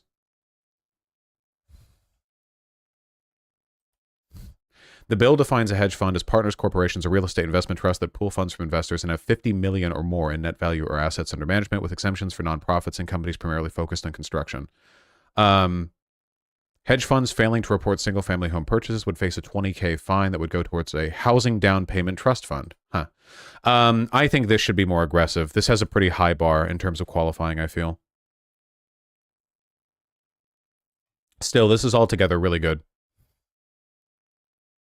Merkley and Smith cite data from an Urban Institute report that said in 2011, no single entity owned more than 1,000 single-family rental homes, whereas by June 2022, hedge funds and institutional investors owned a cumulative 574,000 single-family homes. This includes large corporate owners like Invitation Homes, which owns more than 80,000 homes across the country. While corporate investors only own 5% of the nation's single-family housing stock, the ownership is often concentrated in majority Black and Latino neighborhoods, and in some neighborhoods, entire blocks have been purchased by investors. I think they set the bar too high. I think that 50 million is too high of a bar. They could go for more than that, you know? You could set a bar for 10 million, and that would still, you know, hit a decent number, I guess, but whatever. Either way, it's good news. We'll see if it goes through, but I'd be surprised if it did. Wabbajack with the $5. This is happening across the street from me. A whole shopping center with dozens of spaces. Now all it's got is a Goodwill and a tiny beauty supply store. Yeah, it really sucks. This is another one of those, like, death of America small town things where people are like, oh, the poor can finally afford things now that Walmart has set up across the road and everything there is cheaper. But having a well-developed economy doesn't just mean there's a gigantic store where you can buy cheap stuff slaves made. It means that you have, like, a robust commercial district where people can go there, buy there, work there, and the money cycles internally. And the more you have, like, foreign investment in an area, either like from other countries or literally just like big corporations that don't operate in your town, the more likely it is that money you spend goes out of your system. Having a closed economy where everything operates internally, that's not great on like a national level for a ton of reasons. But when it comes to like managing the health of a community itself, you need to make sure that there's a pretty good balance of money going in and money going out. Because otherwise, like, you know, we'll see the same thing happen there that happened to a ton of like small Appalachian towns that lost a bunch of money after Walmart came in and drained the entire county dry, you know? Like you have the same outcome. Yeah, you don't want your money sitting in a vault in the Cayman Islands. You want it to circulate constantly. Or Dollar General, yeah, exactly. Like that excellent John Oliver segment that was just a couple weeks ago. You don't want the money to just sit around. You want it to move around. Money in the hands of rich people just sits around. That's why I do my part and use my money to buy expensive clothing. It's my patriotic socialist duty. Thank you. You don't want money to just sit there. You know, you want it to be spent. And the best way to do that is to make sure it's spread out across a lot of people. Because if a lot of people have a medium amount of money, they're likely to spend it on, you know, their needed goods and their little luxuries. Whereas if a ton of money goes to one person, they tend to just sit in it because wealthy people are all dragons. Which isn't good.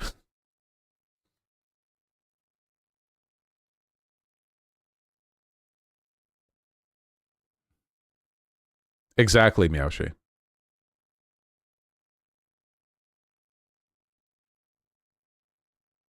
What do you think of Georgism? Basically a single land tax and that's it.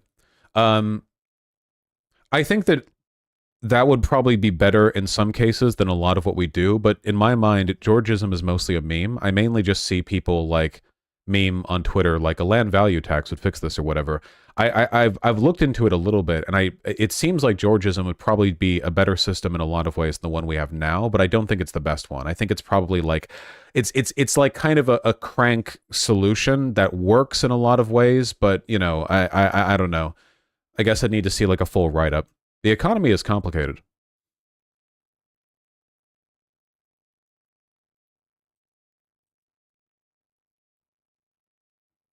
Anyone ever heard that before, that the economy is complicated? I have.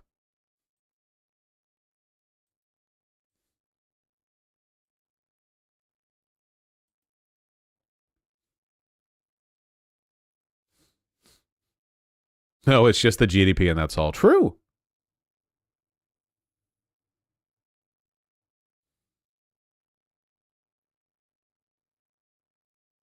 Will Stansel. Is Will Stansel that guy who's been making an ass of himself lately? I followed that guy and then immediately got a bunch of like dipshit liberal hand-wringing tweets about how like people aren't being pro-Palestinian in the right way. And then of him going like, guys, the economy's good. Why are people upset, you know?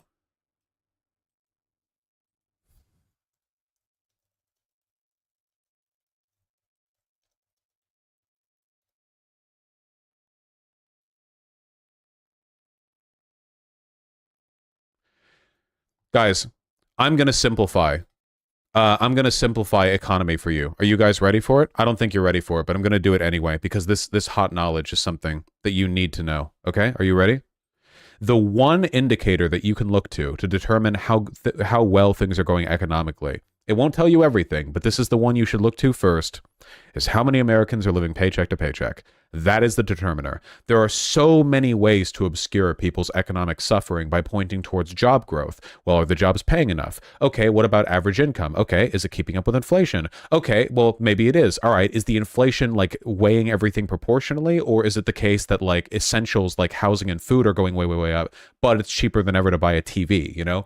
There are so many ways that people fuck about when it comes to the back end statistics like GDP per capita or whatever. And I'm not saying there's no value to them. I'm just saying people tend to lie with data. The best way is how many people are living paycheck to paycheck. That's simple, because the only way to talk your way out of it, the only way to talk your way around it is to go, well, I think the reason that a record number of people are living paycheck to paycheck is because they're retards and they just spend money poorly. At which point they're just a conservative. That is just straightforwardly like a Fox News argument for dismissing people's economic woes, where you have like extremely straightforward data indicating that people are suffering and people don't have enough and people are stretching to make ends meet. And then they look at that and they go, oh, well, I think that's because avocado toast. Like it's just very easy to dismiss people when they go to that. You know, and if that's the case, obviously, like even if that was true, which it's not, obviously, but, you know, even if that was true, you could still say, well, the socioeconomic conditions that encourage poor spending are also a social failure when they're demonstrated on a level that implicates hundreds of millions of people, you know? Hundreds of millions of poor economic decisions are themselves a social problem, not an individual problem. You can't call it an individual problem if everyone's doing it. So, yeah, that's what you should always defer to. Again, if you want to know like more about the economy, you can learn more stuff. I just think that's the best place to start. So does living paycheck to paycheck mean 100% of income goes to consumption and 0 goes to saving?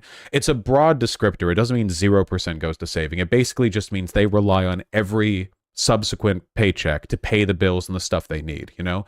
Like it's possible they're saving a little bit, but they have no buffer room. They don't have like a, you know, oh, theoretically, if I didn't get a month of income, that would suck, sure, but, you know, it wouldn't really meaningfully affect anything, you know? The majority of Americans are not in that position.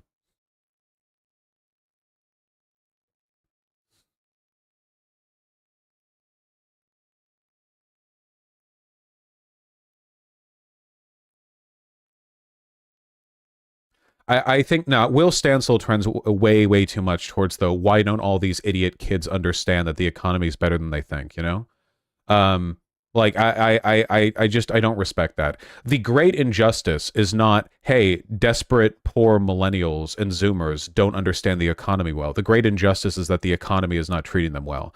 Like if you want to be the arbiter of the intelligence of your average social media user, then you could rail against any group. Go find pro-Palestinian people who post typos or who mildly misrepresent things while their people get genocided, you know? Go find anyone in any group for any point. Go fact check Martin Luther King Jr. quotes where you're like, at this point he refers to this thing, but it actually happened a little differently than he implies in this essay. You know, you can do that with anyone. What I care most about is how much are you using your intelligence, your will, your knowledge, whatever, towards what matters, which addressing the problems, you know, the inequality. Nate Silver kind of trended towards this as well. This is the problem with pollsters. This is the problem with fucking eggheads sometimes, you know? Big brains, not going to deny that. But you got to make sure your big brain is pointed in the right direction. You know, being smart and being analytical in themselves are not necessarily useful. It just means that you have abilities that you can apply towards one end or another. So if you're going to be really analytical and then from that, you're just going to get like increasingly autistically hyperfixated on the specific viability of certain tendencies or attributes in your like analysis. Like, at what point is this being applied in a way that helps people? When are people being helped? You know, you got to help people. It's like what Marx said. You know, hitherto, what the fuck did he say? You know, hitherto the goal of philosophers has been to interpret the world. The point, however, is to change it. Whatever that quote is, it's important.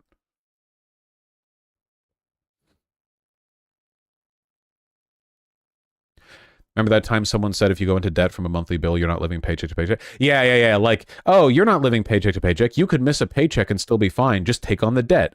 Not knowing what living paycheck to paycheck means, you know? Simply sell your kidney. You still have 2 kidneys? How can you possibly say that you're going paycheck to paycheck?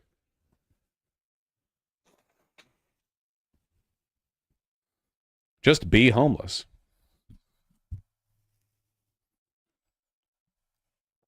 Did you see that poll that said 70% of people thought the economy was doing badly, but 65% felt their financial situation was good? Yeah, the big takeaway that you should get from that is that people are retarded, but I could have told you that without a poll. People are incredibly bad at estimating both their own and other people's financial well-being. People will say their financial well-being is suddenly doing better or worse because the president they voted for just got into office, even if they haven't passed a single law. You know, people's assessment of their own and other situations. A lot of it is also cope, by the way. People don't want to say that they personally are doing poorly because they are deluding themselves into thinking that they're above water, or because they know people who are doing worse. But everybody knows somebody who's doing worse, right? Like, no matter which social group you're in, everyone knows a person who's not as well off as them. So by that measure, it's like, oh, well, actually, you know, the economy is doing poorly, but I'm doing okay. But then everyone says that because everyone knows that one guy who's doing badly. It's not a reliable indicator of economic well-being. As a matter of fact, you could probably go to a bunch of like really poor countries in the world and get a bunch of weird data about self-reported economic well-being that doesn't line up with how their actual economy is going, you know? Like, I bet you could, I don't know if the polling is there or if it's been done or whatever, but you can go to like Turkey or Venezuela or whatever and get like weirdly variable numbers on how like well they think they're doing or how the economy's doing, when we all know that their economies are fucking dog shit. So it's dumb. It's dumb. Is Seattle expensive as cities go, or is it a reasonable price of living there? Seattle is not expensive as cities go. Seattle's the expensive city. Seattle is unbelievably expensive. They're bringing it down a bit because they've been buying a bunch of new building a bunch of new apartment blocks, but Seattle is really fucking pricey. Yeah. It's also so dense and so small that there's not actually that much room to develop out without like cutting out on other territory. Though there are plenty of areas that could be upzoned. More than New York, depends on the part of New York. But no, Seattle on average is not as expensive as like the most expensive part of Manhattan. You know, we're talking city generally. In terms of like area, yeah, New York probably has it. Seattle seems like such a nice city to live in. It's nice, yes. Wouldn't better childhood education help with this? No. There is no amount of like public education that can make people correct for sort of like innate cognitive bias. It's the point of statisticians to look at stuff like this and work with it, not to just like, you're never going to create a population where everyone can just like rationally self-assess. That's not something people can do. Even people who understand like stats can't do it. It's too subjective. It's too variable. You're missing the forest for the trees, you know. How walkable is Seattle? Some parts of it are very walkable.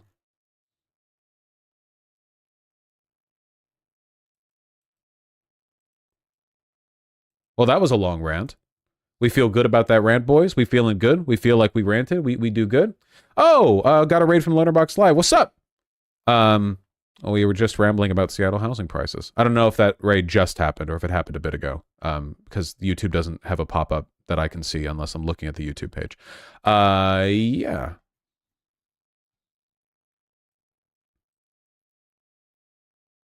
Ping just happened on a Discord also. Oh, nice. Okay, cool. Man, outage.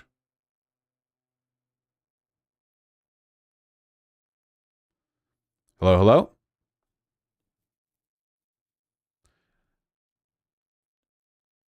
Yeah, that was actually OBS for once. Normally it's normally it's YouTube's fault, but that time it was OBS. Anyway, would you believe me if I told you that Discord getting bad on mobile is capitalism's fault? This plays into the enshittification thing to a pretty big way, you know? When a company goes public, when a company has investors in the stock market, the only way for those investors who own the company to make their money back is for the value of the company, or I should say the assessed value, to go up. And the only way for that to happen is for something to change, either by getting more users or by having more like sort of ad buys or by changing things or bringing in new people. The problem is what will often happen is that a service online will be made that works really, really well, but it working really well doesn't increase the value of the company. The company's value stays constant. Even if the company is bringing in money, shareholders don't make their money from a profitable company. They make it from a company whose assessed value is going up. So even if a company is consistently making money, everything is going well, and their user base is staying steady, all of which would be considered metrics of success for a business, It might be a failure to the investors who, you know, appoint the CEO, because the investors don't make money unless the assessed value goes or goes up. So, you know, you'll have corporations like Discord fuck things up, and try to change and mix stuff up when it's totally unnecessary, because it's meant to sort of shake things up and drive hype, which increases the assessed value. Wait, no, capital gains aren't the only way for investors to make money. That is true. It's not. There are other ways for them to make their money, but that is definitely the primary way. A corporation that is maintaining a level value, you know, and making a lot of profit on its own is not like a success. This is why people criticize capitalism for incentivizing infinite growth, because it seems like the only way for a corporation to be successful in the long term is for its assessed value to always be going up, which isn't really possible. So it basically guarantees instability in the market.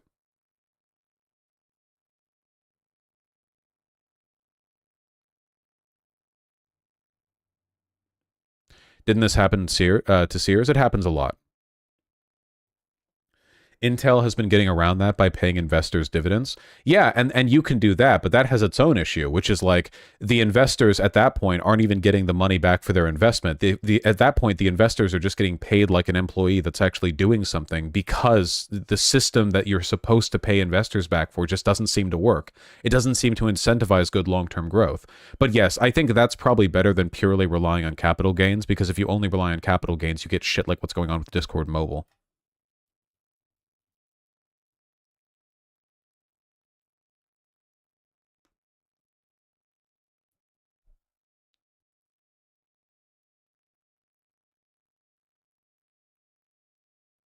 Nice, password protected.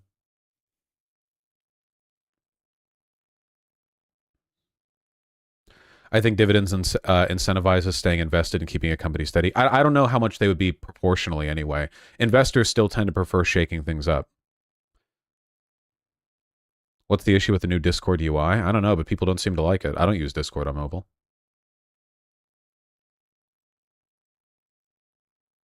And on top of that, most investors aren't actually invested in the company. They're just speculating. That tends to happen as well. Yeah, it's just a bad system, man. Just a bad system.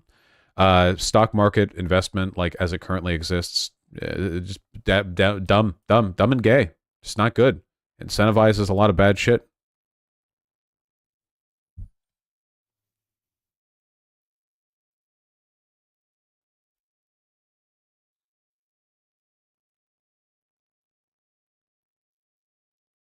Wait, is Discord public? Is Discord not public?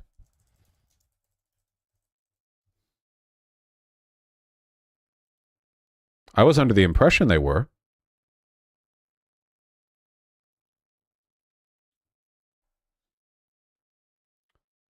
Owned by Microsoft? Are they owned by Microsoft? Discord runs...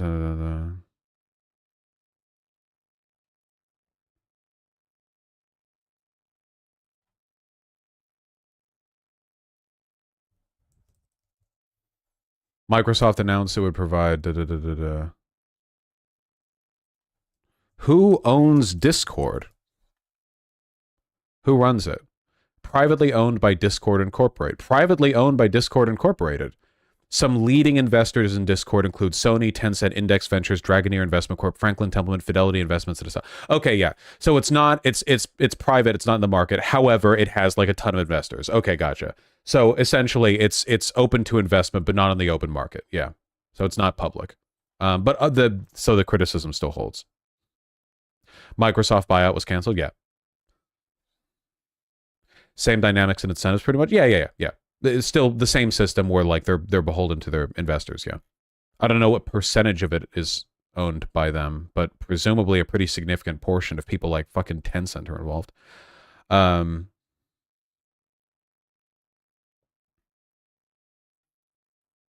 Okay, we're getting off track. Let me see. Ukraine. Lawmakers tell me there is no way House will pass Ukraine aid in 2023. Nice. Super cool. Yeah, our support here is waning. A bunch of the attention with regards to like foreign military aid and investment has been shifted to Israel. We've gone from providing arms to defend, Ukraine against an annexation from a fascist power to providing arms to assist a fascist power in eliminating an ethnic group. So that's cool. That's great. I fear for my life here in Poland. I wouldn't fear for your life over there in Poland, okay? Poland is part of NATO. But, yeah.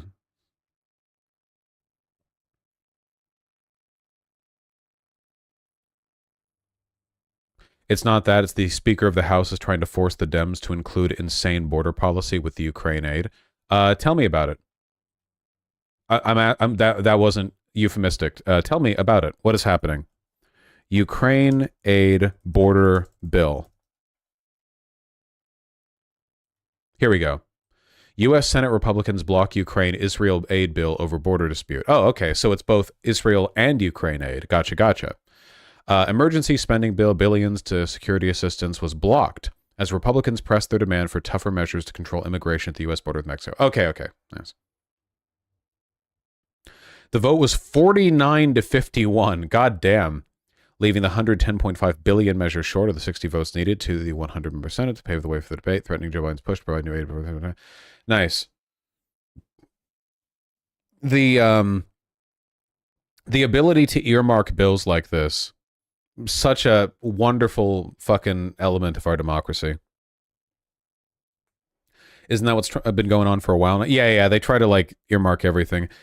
So is this just Republican fuckery? I wonder if Democrats are going to go with the line that like Republicans are anti-Semitic because they let their border concerns get in the way of funding Israel.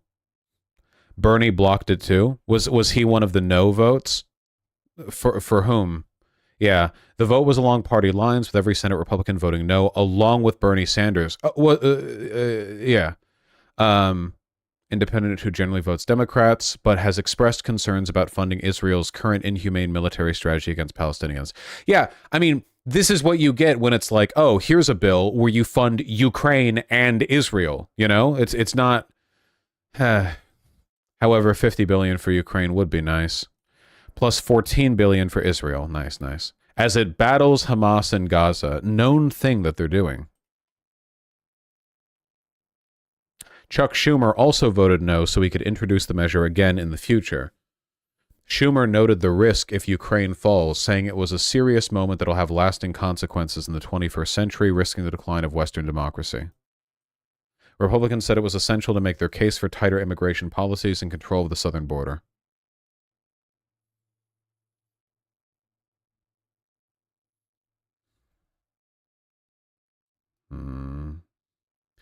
The support for Israel is a massive liability for support to Ukraine. Yes, it is. Yeah, kind of fucked ourselves a little bit. Just a smidge, you know? I've never really understood the earmarking thing. Is there not some kind of limiting mechanism to adding things to bills? I'm pretty sure that if you want to, and if you're aggressive and loud enough, you can staple like fucking anything that you want. You can fucking turn every bill into a gigantic like everything package, you know? It's total bullshit. Pork futures, yeah. It's really, really dumb, and it's very, very bad for our democracy.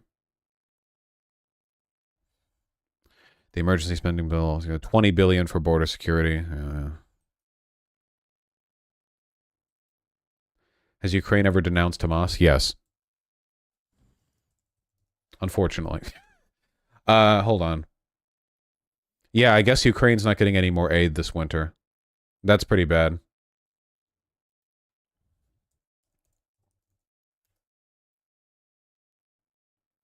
I wonder if the Republicans were sort of motivated by that one clip that I saw. Oh yeah, this one. Absolutely classic. Our cameras were rolling in Lukeville, Arizona, as groups of illegal immigrants rushed through a breach in the border wall as Border Patrol and federal contractors were trying to fix it. Their human smuggler then shrugs at our cameras and salutes us. This video is why we're not getting aid to Ukraine. Howdy. Welcome to America. Hello, fellow American. Welcome. Hello, fellow American. Welcome. Hello.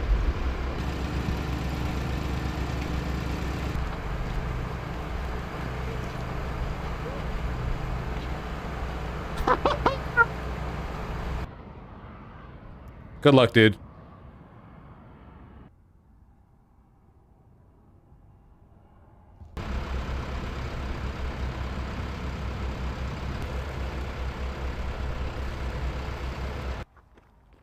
Chances that guy's a massive piece of shit. Well, he's a coyote, so they're pretty high. Yeah. Wall doesn't work, huh? Yeah, I wonder. I wonder if there might be logistical issues with maintaining, like, 2,000 miles of border wall.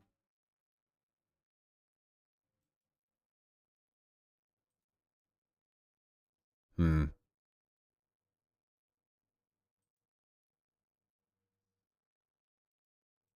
Bro, just add more layers. Hold on. U.S. blocks UN Security Council demand for humanitarian ceasefire in Gaza. Yeah, I saw this. This isn't really surprising. I mean, the Congress just passed the whole anti-Zionism is anti-Semitism bill like that, you know? The United States is all in on this. Once again, I have no idea what the Biden administration thinks they're doing. I sincerely think the Biden administration thinks that, like, the average Democrat voter is just going to forget about all of this, you know? Because all of the warning signs of, like, waning popularity, they're flagging hard. And then it's just like, ah, well, you know, what are you going to do? As if this doesn't have a consequence to it. How do you advocate for Biden through all the, like day by day footage releases of, like, mangled Palestinian children being carried by crying parents? There's no, like, it's all us. It's our weapons, you know? And we're funding it. We're not only funding it, we're, like, blocking any condemnation of it. This is what Israel relies on us for. We provide them weapons and we shield them internationally against, you know, condemnation, economic sanctions, UN, whatever.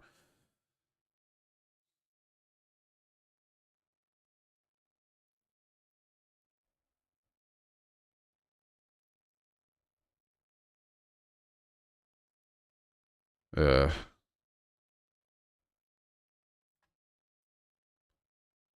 It's a mystery. What the hell does the U.S. think it's doing with Israel? I think we're just all in, man. We're like ride or die, you know? You know your bitch is bad, but you're loyal.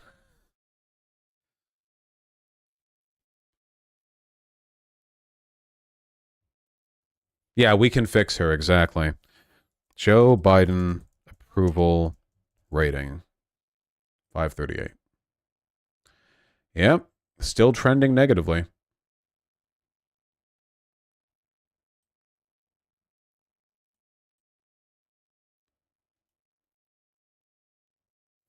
%37.8% approval. Man, we are almost all the way down to 1/3 of the country approving of Joe Biden. The language is very slowly getting stronger, but it's just not. Yeah, no, it's pathetic, right? I like the. Eventually, everyone, Republican and Democrat, are going to have to come to the conclusion that Netanyahu's regime is fucking insane and is a massive detriment to us, both in terms of our geopolitical, you know, legitimacy, in terms to our, like, legitimacy as the world policeman and, like, you know, upholding international law, with regards to, like, stability in the Middle East, which we pay for because we don't want the Middle East to be unstable. Like, we don't. It doesn't benefit us for it to be unstable, at least not currently. Like, all of that, just massive detriment.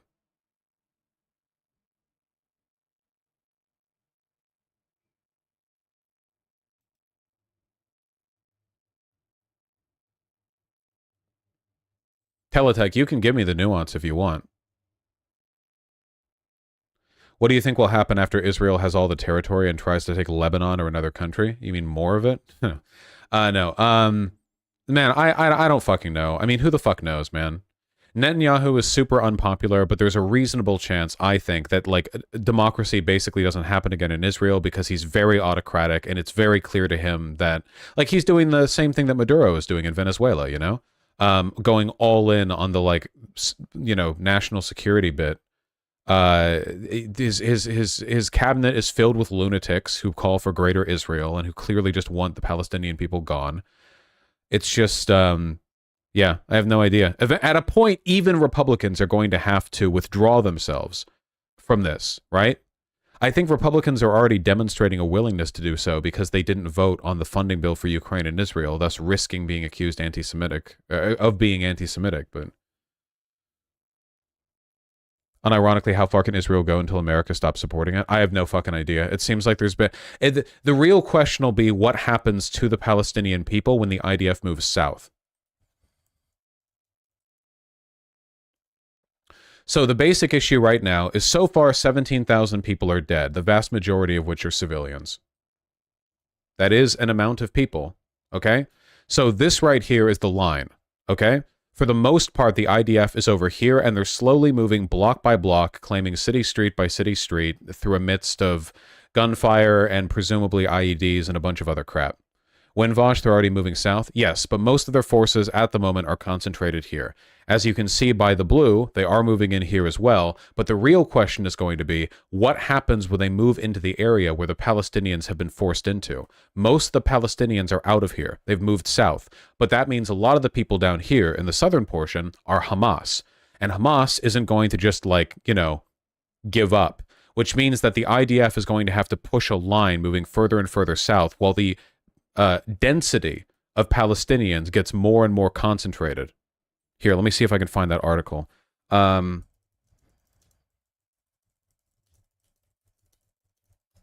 were the Palestinians told to move to? The area that the Israeli government... Here, Israel designates safe zone in Gaza. What's the name of that? Mawasi.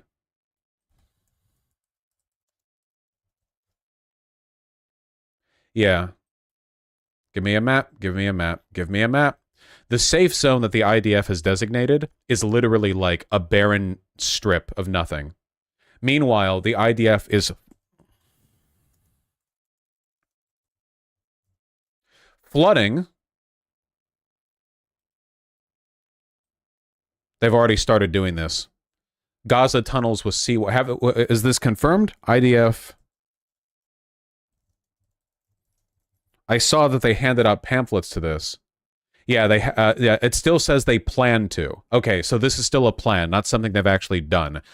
This would essentially render large portions of the Gaza Strip unusable and like incapable of supporting like plant life.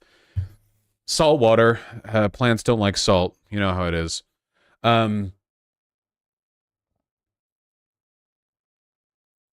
So they're openly talking about like cleansing the area. Israel to flood Hamas tunnels with seawater. Working on setting the pipes up underground.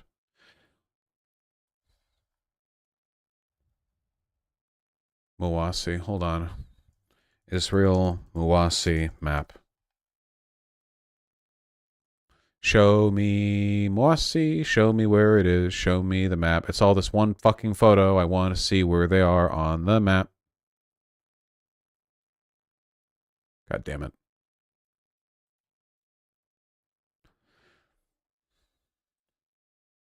Wait, but then what's the point? Killing people. Mawasi. Where here is Mawasi? Chat. The internet won't tell me. Wait, is this it? Al-Mawasa agriculture area? Is this a translation thing? Is this what they're referring to?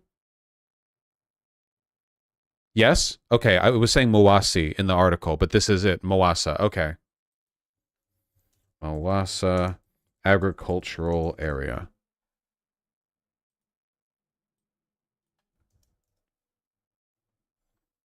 Yeah, it's still correcting to Mawasi, which makes me wonder.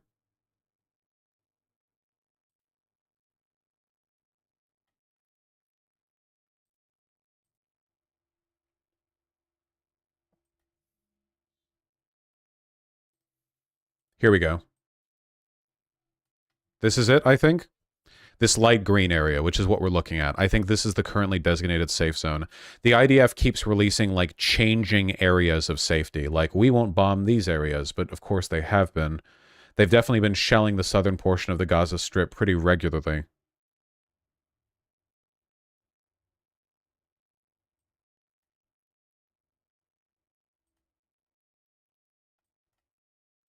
Yeah, around here. Anyway, the real question when it comes to how bad things are going to get is when the IDF moves in here, they're going to encounter essentially like an enormous block of starving you know, thirsty Palestinians, more densely packed than basically any group of humans on Earth. And in an environment like that, like a single shell could easily kill hundreds or even thousands of people. You know, any behavior from the IDF could massively exacerbate the death toll.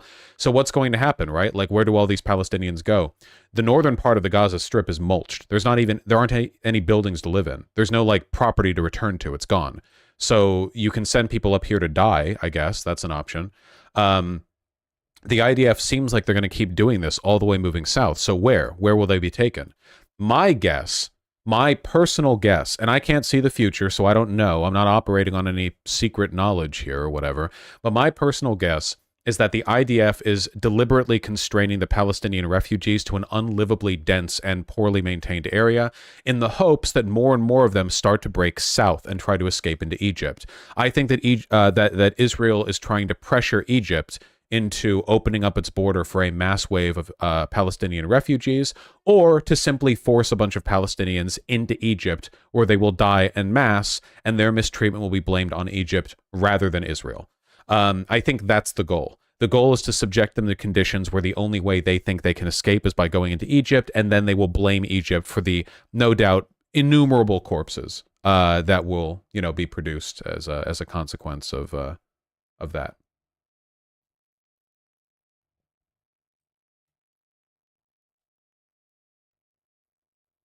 Yes, and if that happens, the number of dead will be very difficult to obtain. That is true. We can see this over Google Maps, and you can see the relative levels of development here. This area, there's Al-Mawasi. The current quote-unquote safe zone is like this area, this chunk right here. But as you can see, a lot of this is just like what is this? You know? Like nothing. Just massive refugee camps. Again, a reminder of how dense the Gaza Strip is. We can see the houses that quickly after zooming in from the total size of the Gaza Strip. You could walk from one edge of this to another in like an hour, you know? Can you look further southwest as to where they'd be after fleeing across the border? Yeah! So over here you've got Egypt, and you might notice, if you look in closely, that, oh, well, there's a shopping mall, so that's good at least. This broader area, however, you might notice is inhospitable to human life. Is the problem? Yeah, if a bunch of Palestinians make a break for it, like there's development here to be sure, but you know, yeah.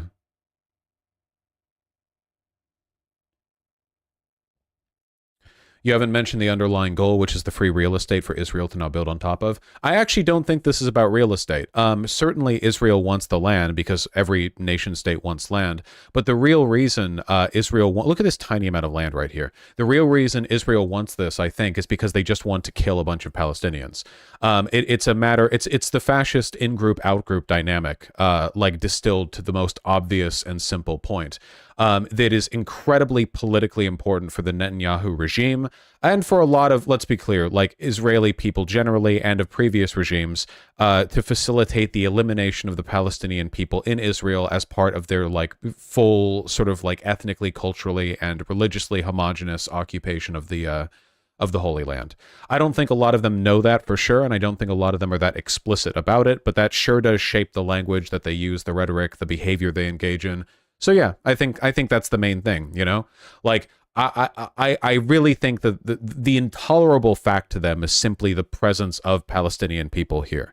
I think that Hamas provides a convenient excuse for military engagement with them, but I think even if Hamas did not exist, this would continue. And I think, again, the best way to demonstrate this is that in the West Bank, where Hamas is not present, they still have an open apartheid state where settlers, along with the IDF, use military force to drive people out of their homes and steal their shit. With absolutely no provocation or justification. There's literally like no pretense here. Without Hamas, without any military resistance, without any bottle rockets being fired into Israel, still they kill and displace Palestinians en masse. So yeah, I think maybe it's about land, but if it is about land, it's in more of a Lebensraum sense than it is like a literal, we want some development space. It's more of a, this is our people's land, blood and soil kind of thing than it is literally just like, it is convenient for us to have this beachfront property. Though it certainly is. Certainly is.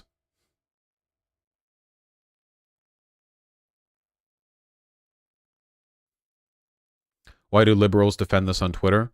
Because liberals are almost by definition enormously invested in the institutions that they trust. They're institutionalists, you know, and for that reason, they are extremely susceptible to, you know, sort of the broader propaganda and systems that we use to justify our occupation here. Of course, the actual justifications for Israel's behavior here are fascist, not liberal. There isn't really a liberal justification for it. But liberals, historically and contemporarily, have been able to excuse fascism when it serves their interests. Like, look at what we did during the Cold War in a bunch of fucking countries with ousting democracies in favor of fascist dictatorships, you know?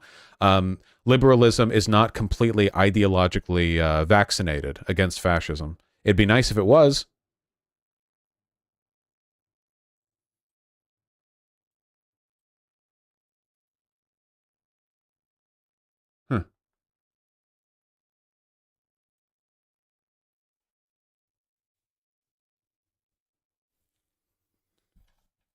Yeah, sorry guys, I don't know, OBS is being a bit of a shit today. Very unfortunate. Vaush, are you okay? I'll survive. It's just disgusting to see liberals with Ukraine flags defend every step of the genocide. Yeah, yeah, I mean, you know. The people who are like that didn't defend Ukraine because they have sort of a principled opposition to imperial powers or whatever else. It's because it's just Western hegemony shit. Just we side with X side, you know? That's it. Freed Israeli hostages angry at Netanyahu. Oh yeah, to be sure. Look at this at some point.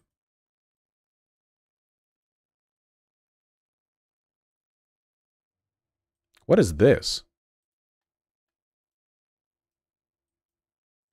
I did not teletext. I will check. If Biden came out as hard as the Biden supports genocide crowd accepted, the U.S. would not have the leverage for foreign policy teams to talk to. No, I think that's total bullshit, Teletech. 100%. I think that's complete fucking bullshit. Also, I'm not asking Biden to come out as hard as like Twitter leftists are saying. But like the idea that like, oh, Biden couldn't have acted like a Twitter leftist because that would have like, you know, lessened his leveraging power in Israel. Like he's giving Israel all the power in this dynamic. He's literally saying, don't invade the South. And then Netanyahu's like, yeah, invade the South. I think it's total bullshit. The idea that Biden is just being like a faithful steward and he's like calmly and patiently navigating a difficult situation, he's doing the best he can, is tantamount to genocide denial as far as I'm concerned. Like it is the most limp-wristed, spineless possible way of defending. Like I don't buy it at all. I don't think that's nuance. I think it's enabling. It's apologia. There's nothing about this that required Biden to go like, yeah, actually, I doubt the civilian death counts from Palestinians. No limit to our support for Israel. Like all that bullshit. It's absolutely nothing. No.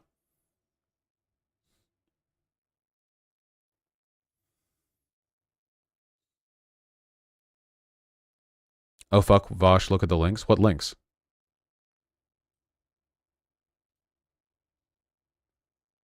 What the fuck?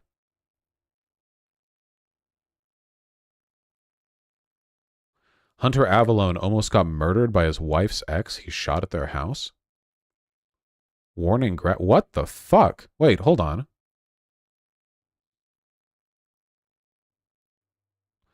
I was mostly in shock. Right, this only a few hours ago. Holly's ex-boyfriend Conrad showed up at my apartment building. Shotgun. He shot through my building door, injured Holly's lady in the process. I recorded the final moments we were hiding in the back porch. You can hear him shoot at police before ultimately taking his own life in my own fucking apartment hallway. Jesus Christ.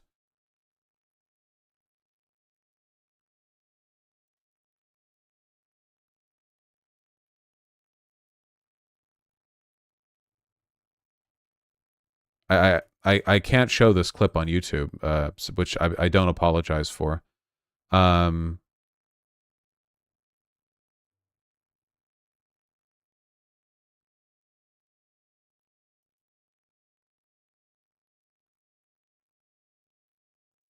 Okay, it looks like the injury is non-serious. Like, there's blood everywhere to the chick's legs, but it was a shotgun, so it was probably, like, splintered wood or pellets or whatever. She's walking around. So, okay. So it looks like the only person who took the heavy injury here is the guy who killed himself? Well, better that than anything else. Jesus Christ. Girl boss, yeah, tanked a shotgun shell. 1 second.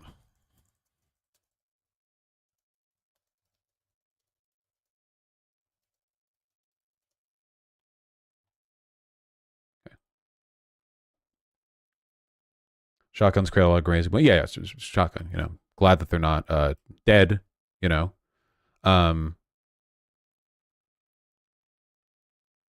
Jesus. Was this a freak accident? It was an ex of his wife, right? I don't know what the situation is there, right?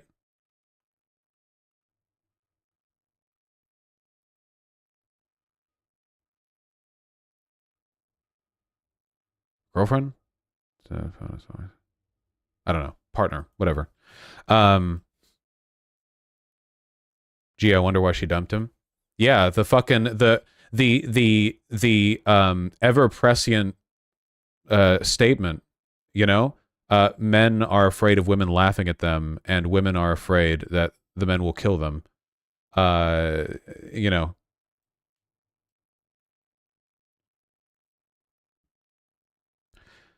The ex air tagged her a couple days ago. Oh shit. Dude, if I found like air tags in my shit that I didn't put there, that's like I'm rigging the doors and windows of my house with like fucking nitroglycerin. Catch me setting up strategically placed like propane tanks everywhere. AirTag, what does it mean? Like the Apple things you can use to track location. Like you stick it on your phone, and then if you lose your phone, it's got a tag on it, like that. But if you put it on a person, or in a person's backpack or whatever, or yeah, in a car or whatever.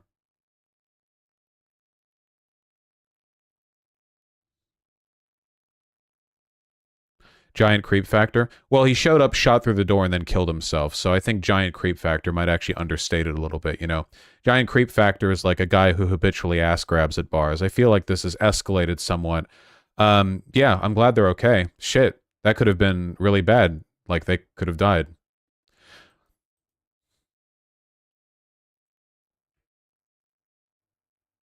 What stopped them? His ex-boyfriend showed up at the apartment building with a shotgun. He shot through my building door. Why didn't he kick his way in? Were they stopped? Did Hunter fire back? God, that's so fucked.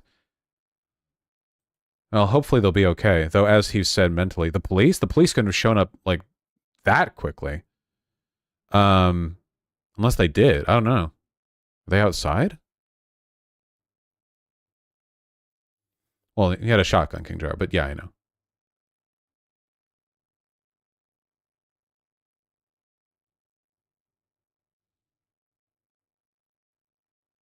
The video has police yelling at them. No. I mean after. No, never mind. I shouldn't have said anything because instantly chat. No, nothing. Never mind. Even if they're okay, the psychological trauma for this must be incredibly serious. Yeah, no kidding. Jesus. I mean, I'm glad. I mean, obviously, it's horrible that it happened like right out there in front of the apartment door. Like, I'm glad the guy like. No, I'm not saying I'm glad the guy's dead. I'm glad the guy is no longer a threat to them. Because if he'd been arrested, I would also say that. Like, I'm glad that the shooter, was either arrested or dead. In both cases, not a threat. IMTBH, yeah, it's mostly just because it was like in the apartment outside, or like the hallway outside the apartment, you know? Like, you could say abstractly, I'm glad he's dead, but I don't want to pretend that there's anything sort of vindictive or satisfying about, like, oh, yeah, the guy who tried to kill us is now splattered across the hallway right outside, you know? OG Dimmy, please don't turn this into, like, a fucking, like, America gun bad thing. First of all, it's America. Second of all, you know, this shit happens all over the world. You know, you do it with guns or knives or baseball bats or whatever. The real issue here is let's be real here. Can we be real here for a second? The real issue is men. If you want to make it a gender thing, like men versus women, the amount of I'm going to stalk and murder my ex shit, very skewed, as it turns out. That is not like a gender neutral behavior. It's very male coded, you know? AGPers, watch out, you know, gotta watch out for that sign, the stalk and kill one, you know, real big warning sign, red flag.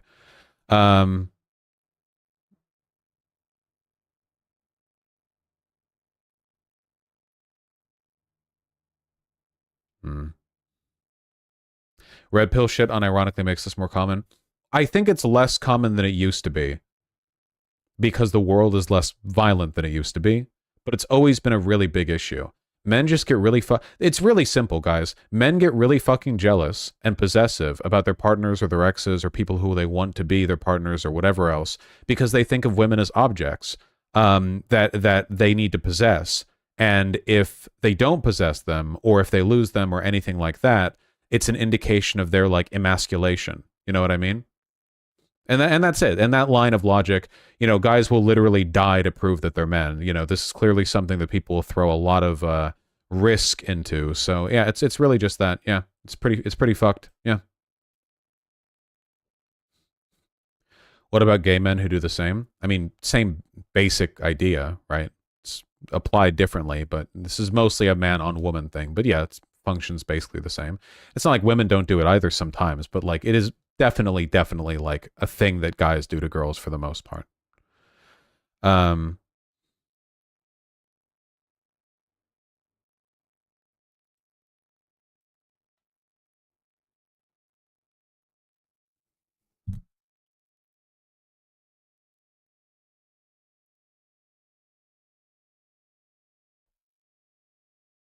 Yeah, it just really sucks.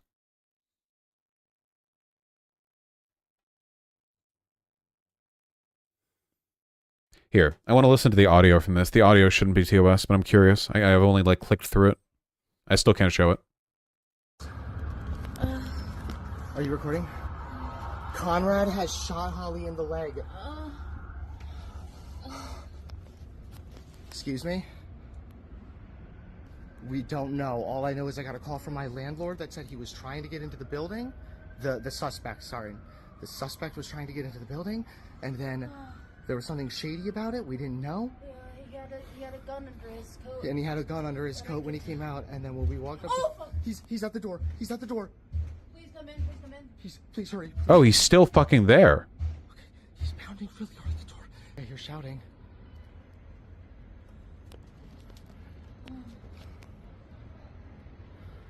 I think I hear them.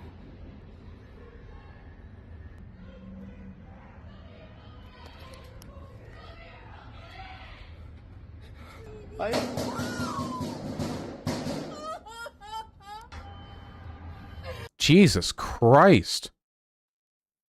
I assumed the video was after the fact. I didn't know, because, you know, I didn't watch it because it's TOS. But now I watched it. Off screen. Well, it's not TOS. Jesus. Yeah, the cops got him. Yeah, cops really pulling a W on this one, you know? The rare time.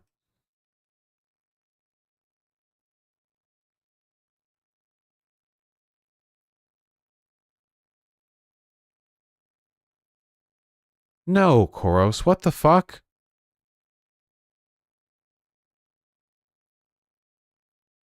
Yeah, proper use of force that time for sure. Yeah. What is it with chat these last couple of days? They're constant contrarian bullshit. I genuinely don't know, but it does feel like something changed. I have no idea why.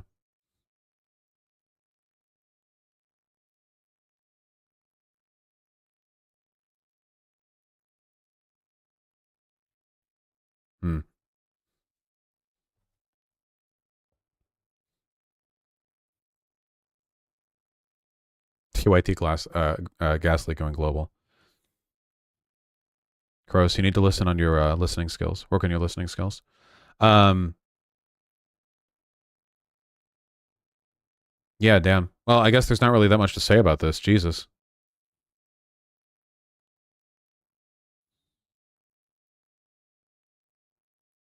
Crisis actors pay to be annoying in chat.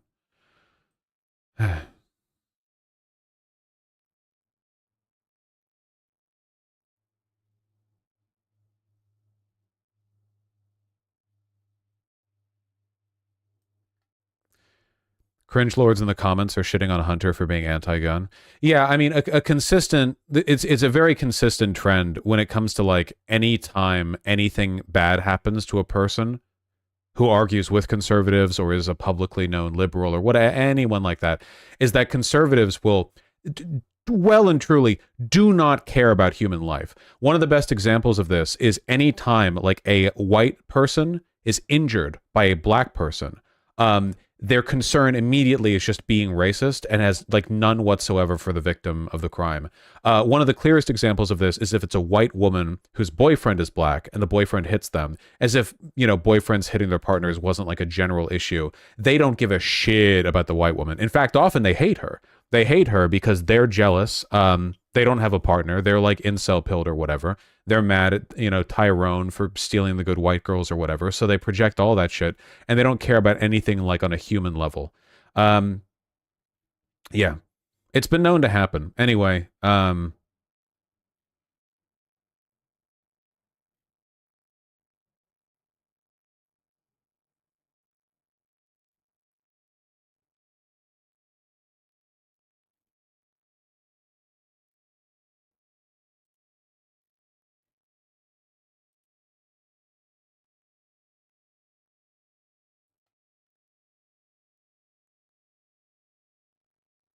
yeah, they'll be like, that's what she gets.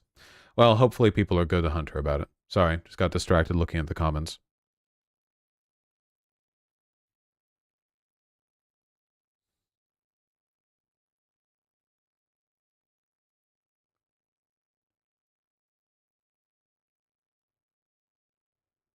Yes, Lenro, literally just a few weeks ago. No, Rilo, it was an ex of his partner. All right, closing these links.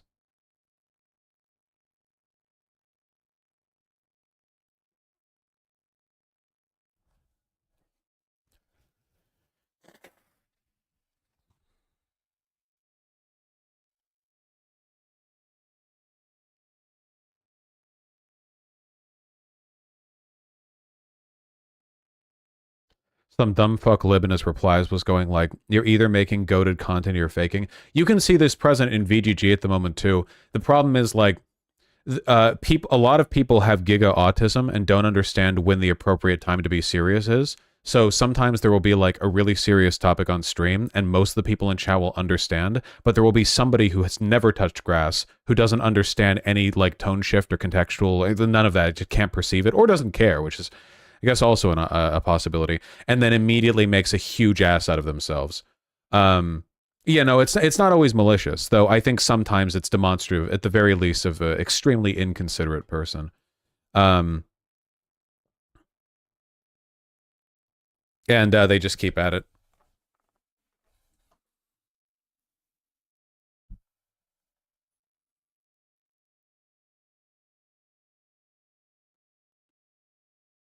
Yeah, no kidding, Captain Fruit Punch. That hasn't happened to you, has it? You just mean you're going to have nightmares about it happening conceptually.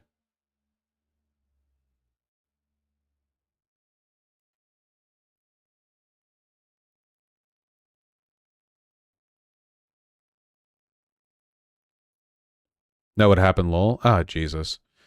Do you guys remember? Wait, Captain Fruit Punch, was it? No, it wasn't you. There was a person who emailed me who said like, thanks for your gun takes. I tried some guns and I think they're nice now. Also, my partner's ex is crazy, so it's good to have one. And then later, I got another email that was like, yeah, so my partner's ex attacked us and tried to shoot us and I shot him in the head. And then there was a news article with it and it was like confirmed. I'm misremembering it a little bit, but that was the gist of it. Yeah.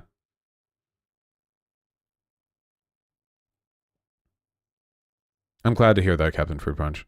You went over that on stream? Yeah, I mean, how could I not? What the fuck? Literally, the email was like, hey, thanks for getting me into guns. It saved my life. Jesus Christ.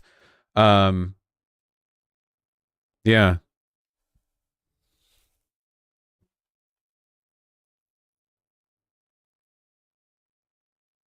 Fucking wild.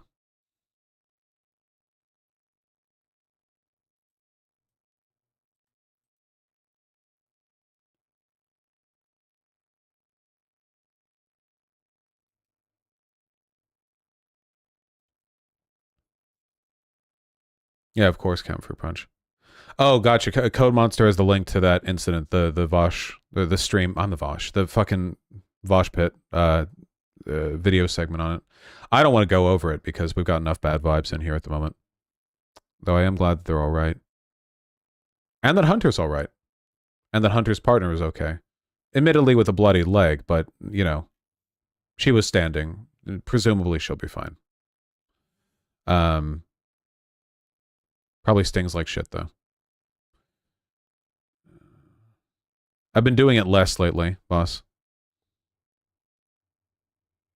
I missed your generalized sarcasm. Kuros, I wasn't being sarcastic. When I say this is a men issue, what I mean is that the social forces that lead people to do stuff like this are heavily influenced by male socialization.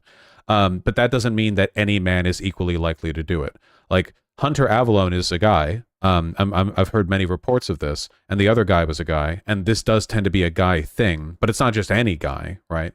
Like, I'm also a guy. I wouldn't make the argument I'm equally likely to go murder my ex as the guy who just attempted to do so with Hunter's partner. So it's a matter of it's a matter of statistics, of probability, and of like socialization. The issues with those things, you know.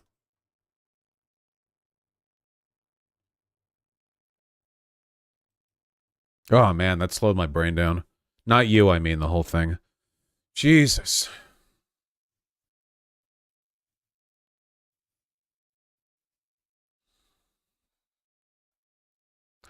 All right, I didn't realize we have so little time left. Okay, hold on.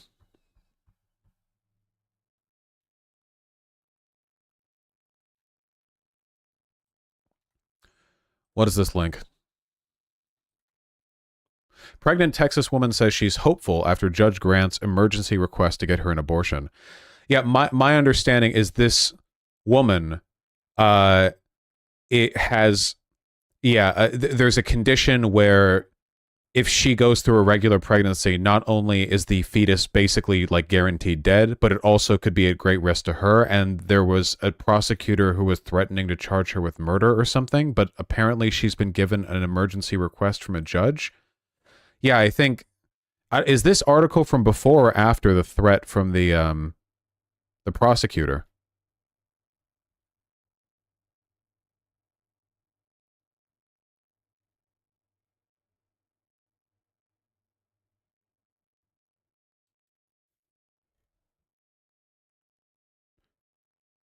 Stone, attorney with the general husband.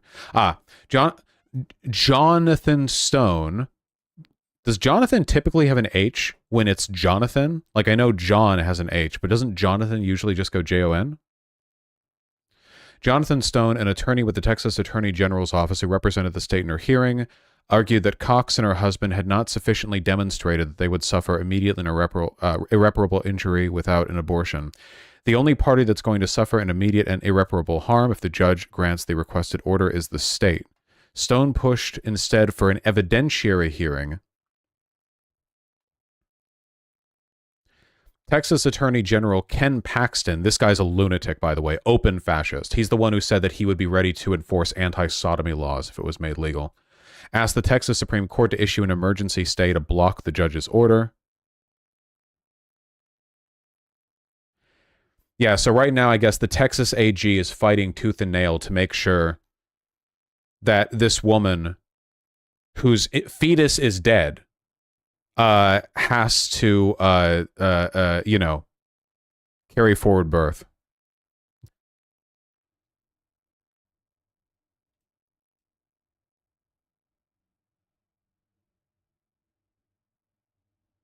Can't believe that fucker got revoted in.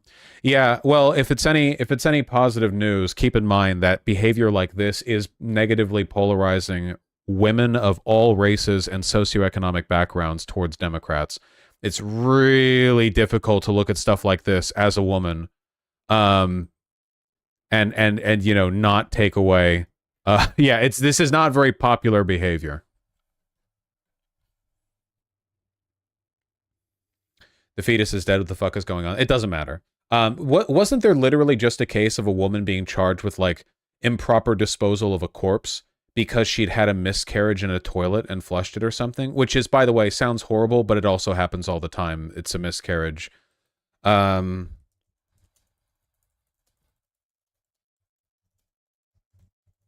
It's just the state like going after people. Woman's miscarriage leads to abuse of corpse. Heads to grand jury. It's a felony.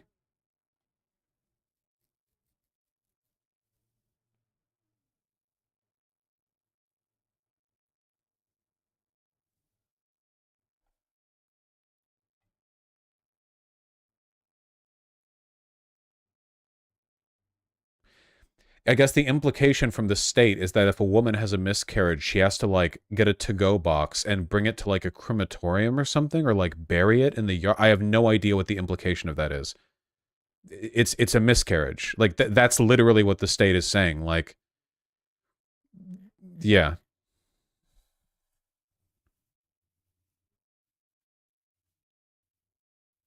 Yeah, fish it out of the toilet with a pool net. Yeah, insane. Genuinely insane. This could literally mean a woman with a period with a fertilized egg could be charged before a jury for having periods. Yes, and I'm pretty sure there's some precedent to that as well, where, like, there have been states that have been trying to get data on, like, women's fertility cycles or whatever, so that if missed periods are had, that it could be, like, an indication of fertilized egg. I would have to go back over it, but, like, yeah, the legal and moral implications of what they've been trying to do genuinely defy belief. They're not even possible to enforce. Messing with a corpse is serious crime? Yeah, it is, but a miscarriage isn't a corpse by any reasonable definition, you know? Keep in mind, something like 2/3 of fertilized eggs get ejected, don't they? Wait, no, not 2/3. A significant portion of fertilized eggs just get shed with the lining sometimes. Like, it happens. There's just that happens, right? It's pretty normal. Like, are those all corpses? Right, they don't implant. They don't embed themselves into the wall or something. I mean, they're all fertilized eggs. I love cases like this because it directly proves it's literally just about controlling women's bodies. Yeah, exactly. And I've always said this, but it is nice when it's clear, you know, that none of this has anything to do with, as if this wasn't clear enough from the fact that Republicans would rather die than provide any kind of, like, you know, state provisions to new mothers, you know, anything to, like, feed the kids or whatever. They don't fucking care about any of that. It's just a way of controlling women. Again, fascism, sexual insecurity, blah, blah, blah.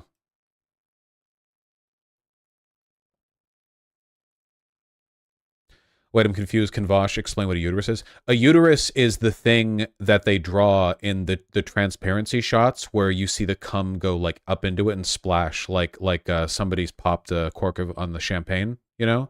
Sometimes girls, and if they're really horny, boys will get them tattooed on their lower abdomen, and it's a sign that they like anal, I think. It's like a cultural thing, you know? It's an ancient Western tradition.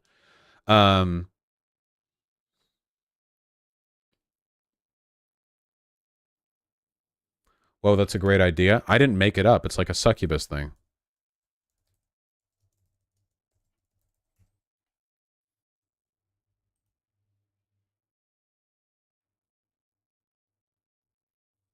All right, a lot of the people who are actually getting these are cowards.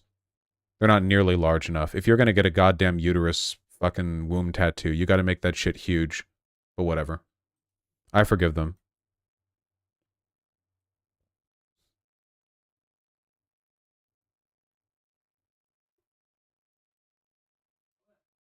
Yeah, the hentai thing, exactly. Okay, we have more links.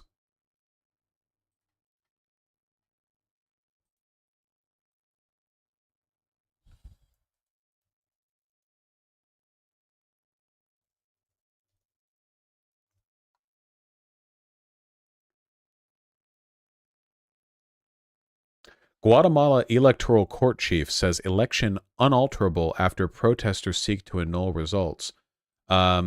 Why are people seeking to annul the results of the Guatemalan election?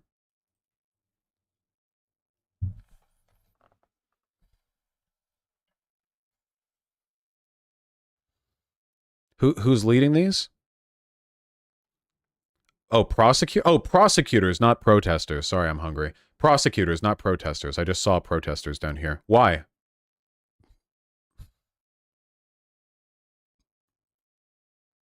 International players, including the United States, have decried the investigation, calling it an attempt to bar Arevalo from office. Wait, even the United States is saying that his win is legitimate? I don't know how far this is going to go then.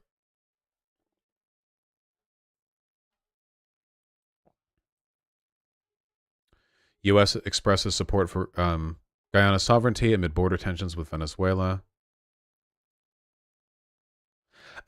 A member of the National Assembly of the Assembly holds a map showing the disputed Essequibo region as part of Venezuela as tensions between Venezuela and Guyana have ratcheted up in recent weeks in Caracas, Venezuela.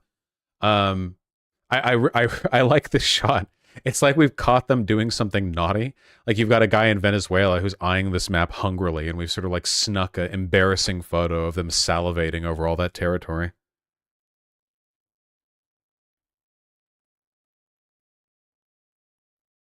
So what has the United States said? U.S.'s unwavering support for Guyana's sovereignty amid growing border tensions between Guyana and Venezuela.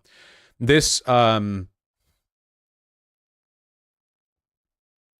U.S. has also said it would conduct flight operations within Guyana that build on its routine engagement. The U.S. Southern Command, which provides security coordination in Latin America, was scheduled to conduct flight operations with the Guyanese military within Guyana on Thursday, the U.S. Embassy in Georgetown said.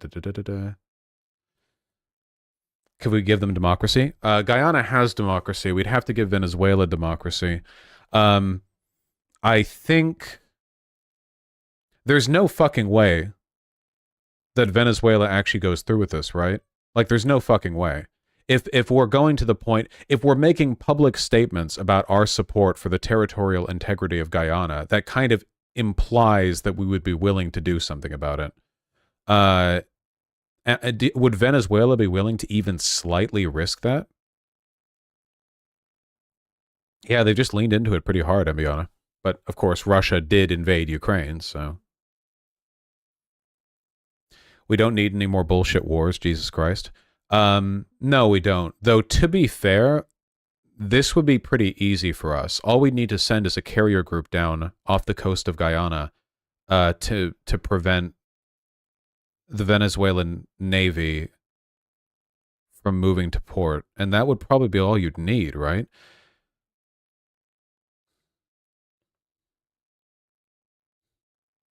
Yeah, it was a little training exercise.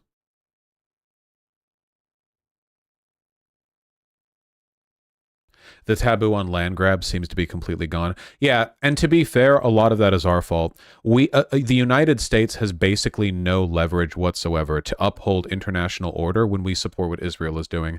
We have no legitimacy as any kind of like moral center of the world. We were in the right with Russia and Ukraine. We're in the right here with Venezuela and Guyana, but we're in the miserable wrong with Israel. It's just like lunch table politics. There's no actual underlying moral philosophy guiding our behavior outside of America good, support America.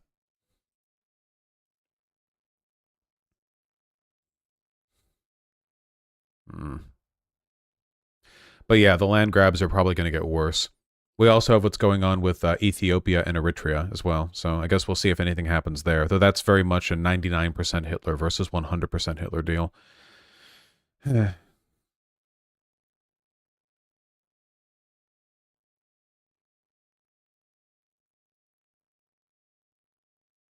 Lockheed leftism is dying.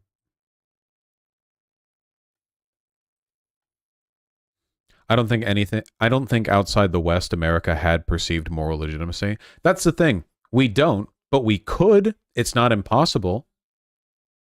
It's not, the Cold War is over. We removed ourselves from Iraq and Afghanistan. We've dialed down the conflict significantly in Syria.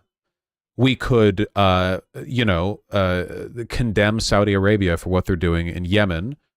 We could have not done what we did with Israel. I mean, we could have built something, but no, another decade or two or three or four or five or whatever of just America being the biggest boy and not having any real moral center outside of wanting to continue being the biggest boy. Is it Eritrea, not Eritrea? Eritrea. I think that sounds better. There's been a ceasefire that held for nearly a year in Yemen. Yeah, but it's not exactly going good over there, certainly, but we supported through it. We never really condemned in the way that we had to. Fuck, I meant to talk about the high-speed rail shit today, but we don't have time. There was the funding for the high-speed rail. God damn it.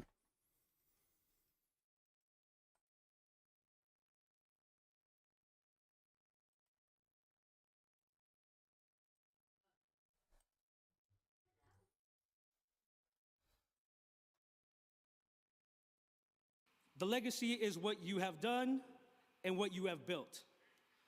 And with the investments he is making in our country, in our union, we are building a better world together. That is why today we are proud to make President Biden an honorary member of the Carpenters Union. Our union boy. President Biden has earned this membership just like union carpenters. He builds strong and he works hard until the job is done. Please help give me a big Carpenters Union welcome to our Commander-in-Chief, the most pro-union president in our lifetimes, and a man who is investing in America and in all of us. Please welcome President Joe Biden. Right. Yeah, basically, a new... Oh, look at him do that little jog. We're seeing some significant investment in U.S. high-speed rail. This is actually huge news. There's a big, like, nationwide high-speed rail project where, like, funding is being handed out like candy. And some of it's actually pretty based and red-pilled. I mean, I guess we're going to see. I want to see this. Give me some good news, please, God.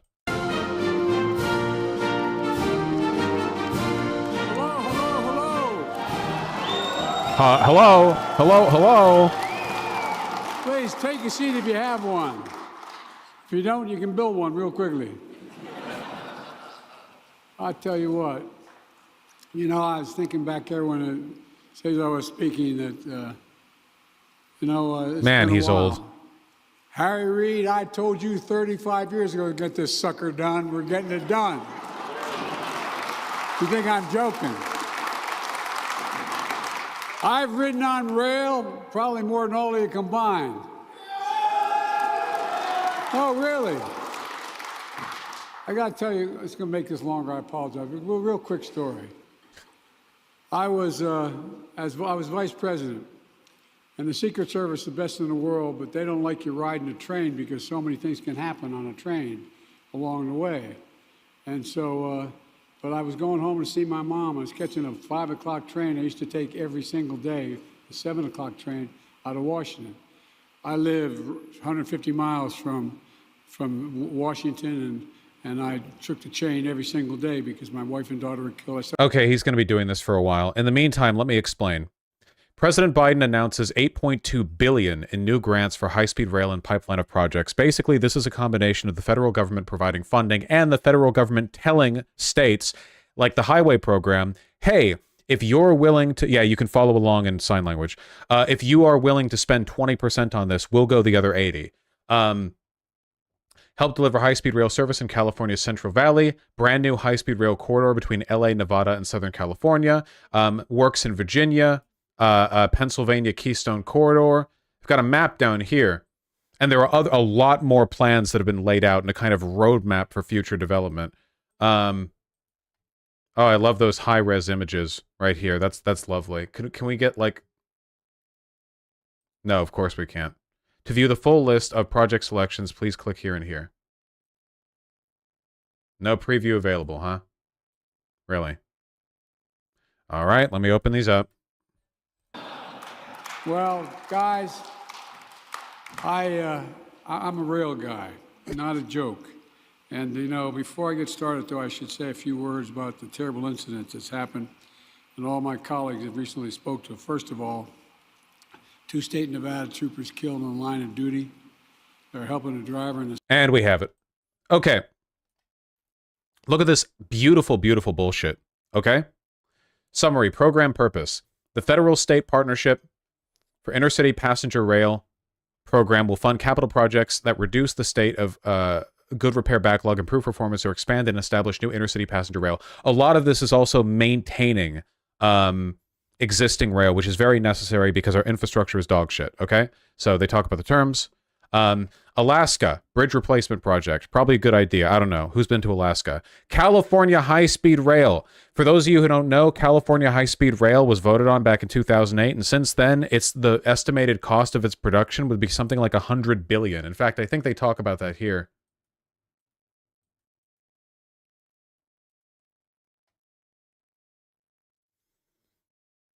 I saw it.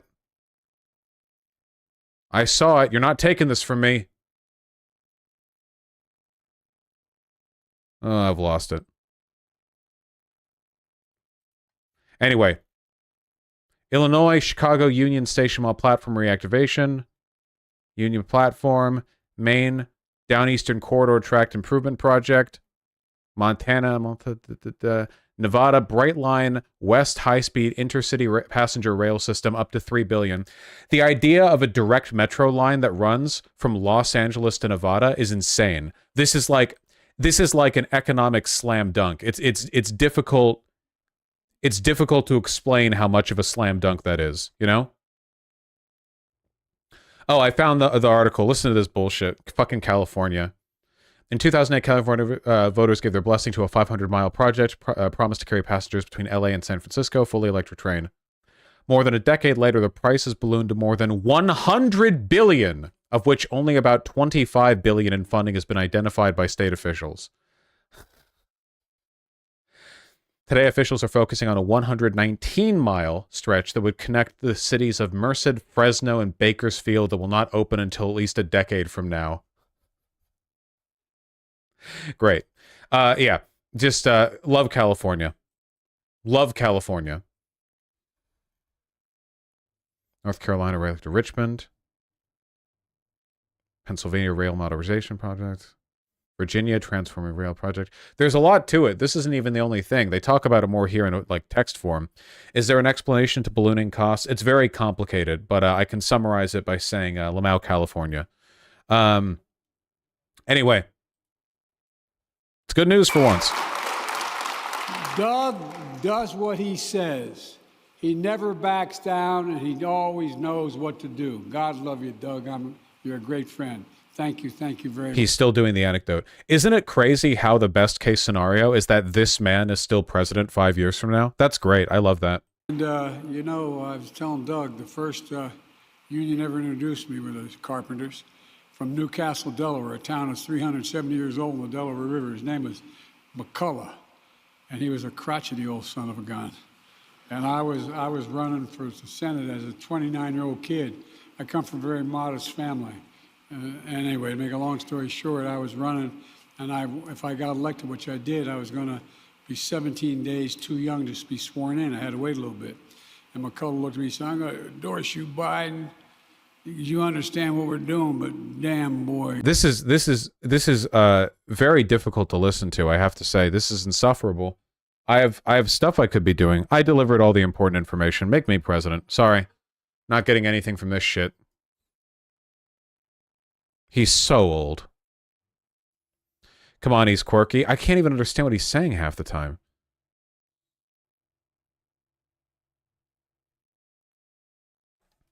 No.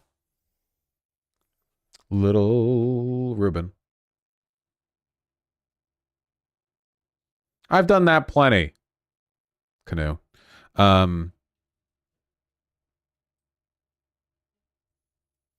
Shit, I wanted to talk about Elon Musk losing that Swedish court case, but I guess I'll have to do that tomorrow.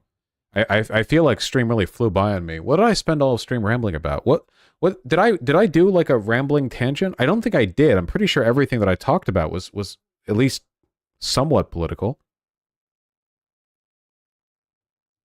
Houses? That's a segment. What? That's not a off-topic ramble.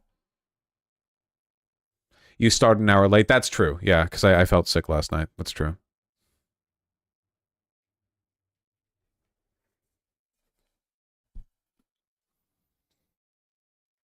Yeah.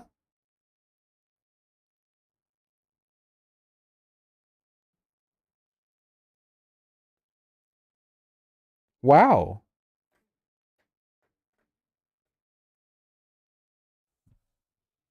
Ah.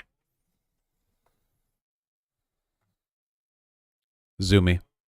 What's that thing on the floor? It's just they bat the ball around in the little thing.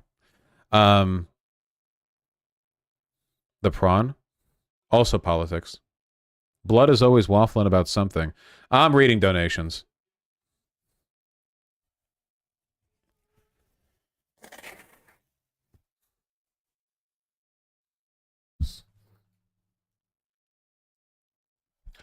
All right.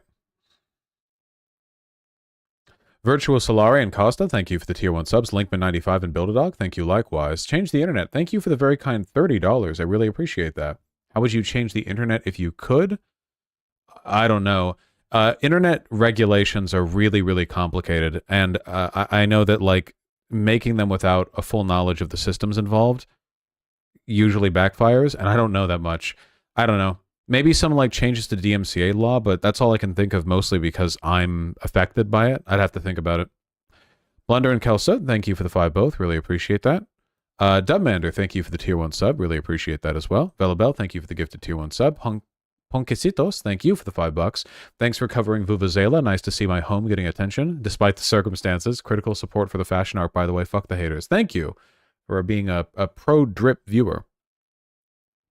64-bit Luna, thank you for the tier 4 sub. Really appreciate that. Vaush, been watching your VODs for the past year and a half. You've given me better tools to both understand myself and communicate better. Keep it up. Thank you. I really appreciate that. It's very kind of you. Hell yes. Not too bad, I hope. Radical AC, thanks the tier 3 sub. After I was done shaking from your music take, I decided to check out that band you made fun of, 100 Gex. They're fantastic. Thanks to the rec. Yeah, they're all right. I'm glad you enjoy them. That's wonderful. Salty Internet Pirate, thank you for the gifted tier 1 sub. Congratulations to an offline chatter who goes unnamed, who survived top surgery today. Nice. I'm happy to hear that. Soveball, thank you for the 5. Really appreciate that. James Ward 98 with the $10. I recently realized I'm bi, and I'd like to start dressing in a way that shows that. Do you have any bi fit ideas by any chance? Honestly, dressing bi as a guy just means not dressing aggressively straight, which means not wearing mom jeans and polo shirts. Really, dressing well will make you look increasingly bisexual, because part of being the straight guy in a lot of cases, in a social sense, is performatively not caring about your appearance, which is why guys got called gay and metrosexual for taking any care of their appearance, like all throughout the early 2000s, you know? So a lot of it really is just about dressing well. Of course, you can dress well while still looking really straight. I'm wearing a Buck Mason t-shirt right now, and that leans into that pretty hard, but... Ooh. Speaking of dressing well, you're pretty drippy yourself, Ruben. Ooh.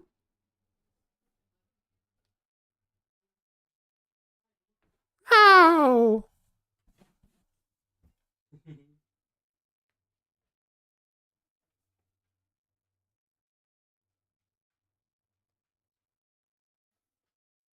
He is content.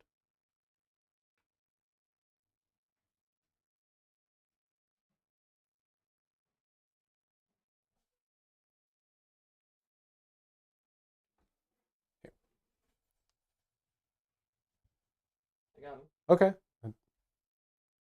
Blocking the camera entirely. Ooh.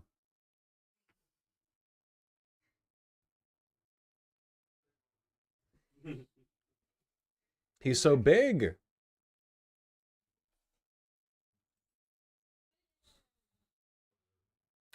Odd Numbered Horizon, thank you for the tier 1 sub. Semi-Locon, thank you for the tier 4 sub. I really appreciate that. Thank you. Vorse. Love a Worm, thank you for the 5. Glad you're enjoying music. Excuse me. Sake with the 5 tier 1 subs. Why not just do mukbang and OKBV, then all your controversies will be solved? I fucking hate mukbang so much, dude. I actually, like, despise it. Visceral disgust on my part. Nikolai, thank you for the tier 1 sub. Sorry that you stubbed your toe. Fantasy George, thank you for the $10. True. Velvet Bunny, thank you for the $5. Baby pictures? Ooh. Ooh. Half Moon Cookie. Preacher. Black cats are so cute. The way when they're in shadow, you just see two eyes. So cute. Wabbajack, thanks for the $5. I smell like farts. Thank you for the 5. May not seem like much, but currently 1 week off weed and feeling much more motivated / less anxious. Reminder, chat, if you smoke every day, it may be a problem. Yeah. Congratulations. I hope you're able to keep it up. That's awesome. Well done.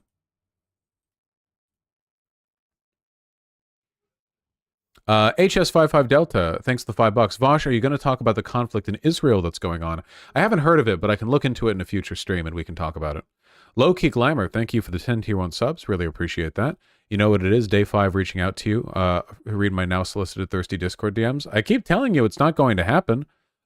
Solicited, by the way, means asked for, not acknowledged. So having not asked for them, they're not solicited. They are acknowledged.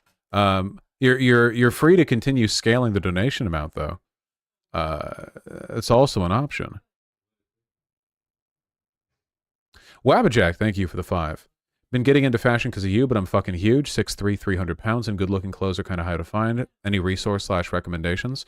There are big and tall stores, but when it comes to looking good as like a bigger, fatter guy, part of it is the fit, and part of it is like what you think you can like work with in terms of body shape and proportions, you know? I think honestly, if I were you, because I don't shop big and tall. I usually get tall shirts, but you know, I'm relatively skinny these days. Is you can look up like big and tall fashion, or you know, I'll 1 second.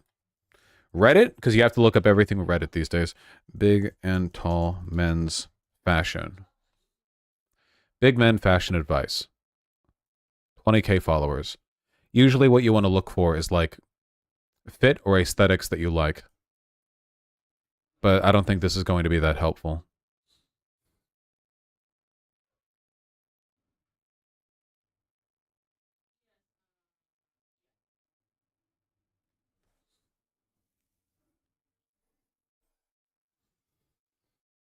Okay. Here, I'm gonna do this for a second, okay? 1 second. When it comes to wearing good clothing, when you're fat, okay? A lot of it comes down to creating a pleasant silhouette, okay? Now, if a person sort of by default, and by default, of course, what I actually mean is like, you know, if they're skinny, if a person by default, like a guy, has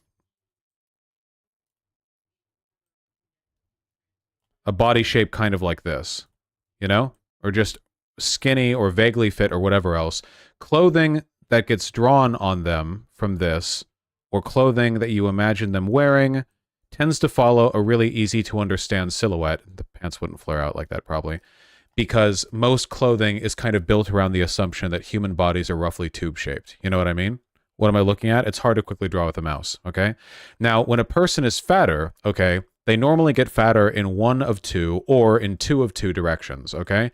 You either get wider or from profile, you got a big gut, see? Like that. You know what I mean? Big gut, big belly, bubba. Nip, see? Like that, okay? So what you want to do is you want to be aware of your size and shape and wear fits that accentuate it and create a pleasing silhouette, okay? So to that, I would say, if you're a larger guy, I think that you can basically never go wrong when you're wearing oversized t-shirts with a nice, well-fitted jacket underneath it. And by well-fitted, I don't mean like custom-made or whatever. What I mean is that like it settles properly when you're wearing it, you know? I think that the main thing that you would want to avoid is clothing that accentuates or draws attention to any issues with fit that might be caused by being heavier than what most people design for. So a good example of this would be a lot of guys when they like heavier dudes, they'll wear dress shirts, and because they don't want to be seen in like a gigantic baggy dress shirt, they'll go oversized, or sorry, not they'll go oversized. They'll go one size under, and they'll have the buttons like strain in the front, and it's not really a good look, you know. Ideally, you should be able to, I guess, sort of slip into everything pretty easily. And I feel like I'm doing a bad job explaining this because I'm tired. I would say go look for inspo fits on fatter guys who look good, and see if you can do anything with that. My shoulders are a bit wider than my hips. Good, that makes it easier for you. Um,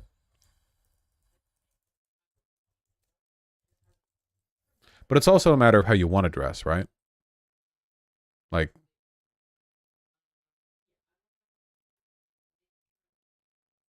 here. All of these dudes are pretty big and look pretty good. And the reason they look pretty good, I think, is because they've sort of sensibly proportioned their clothing. The more heavy stuff you wear and the more you layer your clothing, the more you hide being fat. But you also don't have to hide being fat, you know? I'm very fond of this type of t-shirt. This is probably some kind of heavyweight tall t-shirt. They're meant to be oversized, but the nice thing about them being oversized is that they don't look like they're out of place when they are large in a way that sort of flattens your silhouette or shapes to your body well. There's a big difference between wearing an item of clothing that just looks big and baggy and unpleasant and wearing an item of clothing that looks like heavy. And a lot of that comes down to the quality of the material. You know how really cheap t-shirts like sort of cling to you and sort of like when you move around you get 50 trillion wrinkles on every fold, you know what I mean?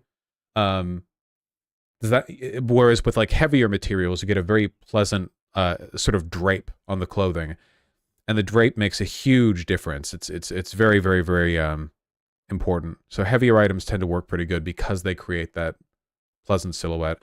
The temptation is to always wear black because black kind of like hides wrinkles and shadows, which means you can obscure your way. But again, I recommend against this because like everyone's onto that, right? Also, it just tends not to look that good.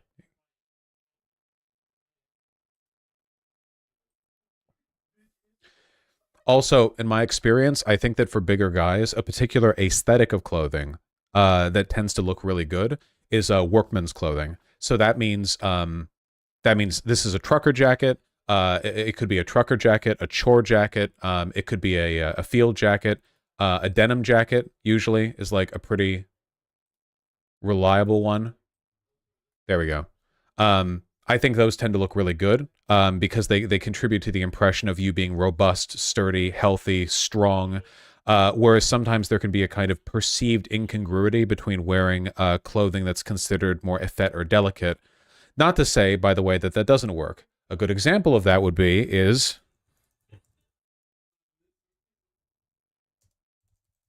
Guillermo in What We Do in the Shadows, who's a fat guy who's definitely gay. I say definitely as though it's any question. He is gay.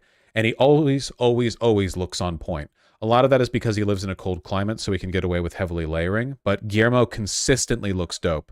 And also tends to dress, I wouldn't say like effeminate, but he definitely looks like a gay dude in a lot of his fits, you know? And it looks good because he just wears well-fitted clothing, you know? Heavy sweaters also tend to work because sweater material billows out around folds, meaning that rather than hugging any parts of your body you don't like quite as much, it basically just settles around you and creates like a sort of consistent form, you know, that's easy to build around. Does that make sense? Have I rambled good? Have I made arguments?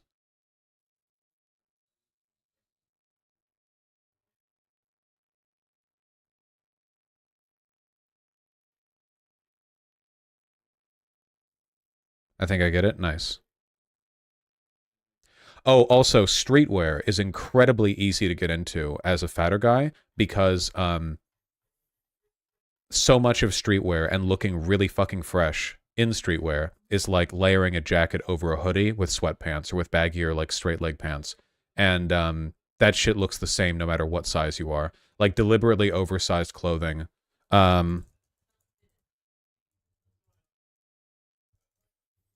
Is very form independent.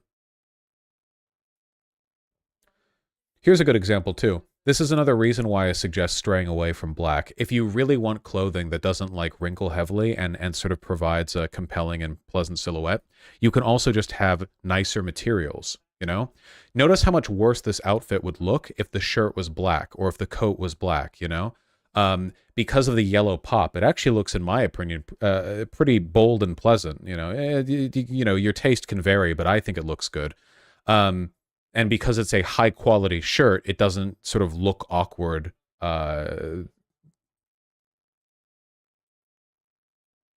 Another good example of creating a pleasant silhouette.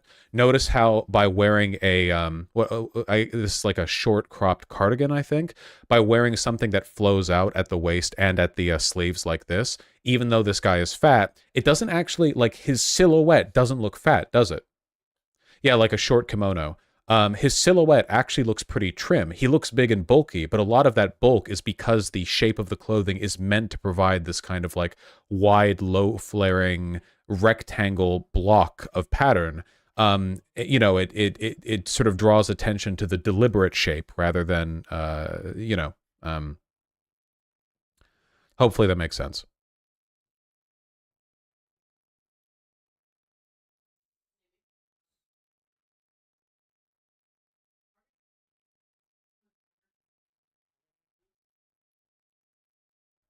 I'm trying to find one more example, then I can move on.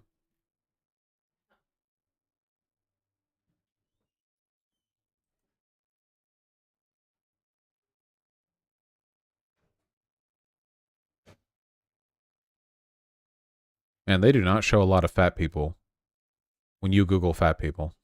Fuck. Man, this fashion stuff is getting old. Damn, that's crazy. You know what else is getting old? Your time on this site. Flares do work well for fat people. Is fashion your latest hyperfixation? For one, yes. For two, we're at the end of stream. Thoughts on stripes? Stripes are good. I like patterns. Are your women's fashion preferences the same as your men's fashion? My fashion preferences are for me, for what I want to wear. So I only wear men's fashion. In terms of women's fashion preferences, there's lots of good stuff. I just know less about it. Vertical stripes are good for thinning. True, but I wouldn't rely on them. I think that high-quality fabrics and good silhouette blocking are much more effective ways of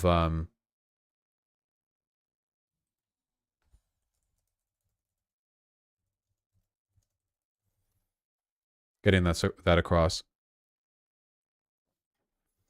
I just want one more example. Here. How about a bad example? Fat guy in t-shirt. Let's go.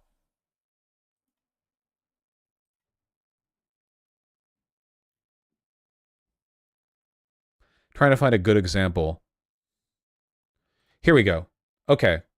So this is an excellent example of what I mean by finding clothing that fits well and creates good silhouettes. So this is a very fat person who is wearing what I would consider to be an extremely unflattering polo shirt. Now, looking at this, I think most of us can agree, fairly dripless, aside perhaps for the shotgun. But we have to ask ourselves, why dripless? And the reason for that is because he's not wearing a plus-sized fit. He's wearing a quadruple XL polo shirt. This is just a regular, made-to-wear, mass-produced polo shirt that has been produced here in a colossal size. And as a consequence of that, it sort of drapes over the body in an inelegant way. It does not accentuate form or fit in a way a lot of people would be interested in, I think. It's really just a matter of knowing what to look for when it comes to... there are so many AI art results when you look up anything these days. Jesus Christ.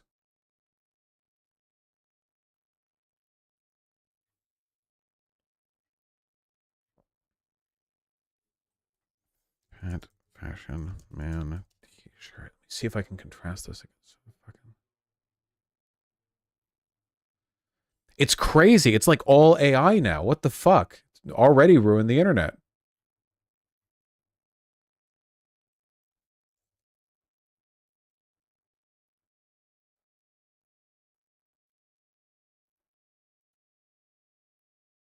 Here we go. Here. This guy is not quite as fat, but he's comparable enough in size that I feel comfortable using him as an example. Okay? So you can argue this fit might be a little more femme to your taste. Whatever. I'm just talking purely about the way that it fits. So notice how the item that he's wearing here, I think this is just a thin hoodie, honestly. The thin hoodie is sized in a way that constructs what I'd consider to be a pretty deliberate and pleasant looking block. Also by pulling the sleeves up here to around the mid the mid forearm, you have this kind of baggy sort of like outer curve on the upper arm that I think actually looks pretty good. For one, it draws more attention to the blocking up here and not to just like a boinga big waist or whatever.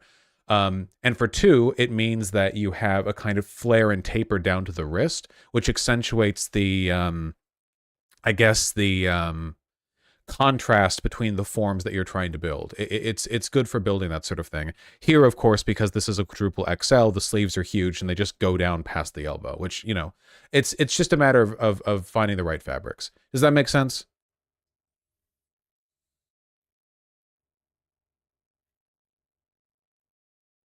The bag helps too. Yeah, well, yeah, this guy's doing a lot right. You know, just in general, to be sure. Yeah.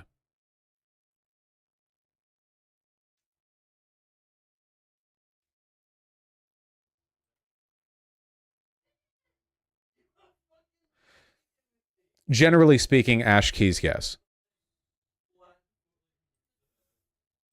But, as shown in this article, you can do a pretty good job at looking good, even if you have something that's a lot more form-fitting. Look, this item of clothing hugs his body like pretty closely. What makes the difference? Quality of the fabric. Because this is a more durable, rough, rustic-looking material. I don't know if it's actually denim. It's probably just cotton that's made to look like, you know. Even though it doesn't hide the fact that this guy's fat, it looks good. It doesn't just look like some big ill-fitting piece of shit, you know? It doesn't wrinkle or just drape like some big hunk of cloth or whatever. It looks good.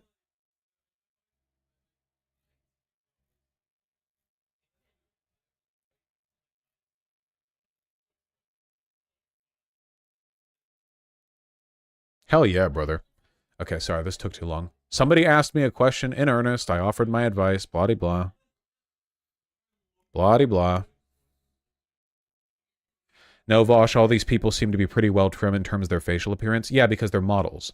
Models, whether they're fat or not, are generally selected for meeting conventional standards of beauty, but the form stuff still works. Okay, anyway. Hopeless EK, thank you for the $5. All of my cats win Cat of the Year award. Initially Theoretical, thank you for the 5. Thank you for the kind words. I really appreciate that. Let me read these super chats. A to G, thanks the $2. Crime Candle, than any Japanese salvage denim and not shipped over the ocean. Riley Denim Workshop. I mean, yeah, that looks pretty good. God, real denim looks nice. I don't know why OBS has been so bad today. Woo, these are pricey. $400 jeans. Well, never say never. I'll take a look. Crime Candle, thank you for the $2. Really appreciate that. Still Alive, thank you for the $5. I'm afraid I don't know anything about Legion Miller. I can't really say. Jason O'Connell, thank you for the $5. Vaush, can you show us a Danil update? I'm very sorry to tell you. I don't know if you're baiting or not, but unfortunately, Danil is dead. Had what doctors call a shit kidney. Not much could really be done there. Or liver? I forget which. I think kidney. But he is beloved and was kissed many times in a short life.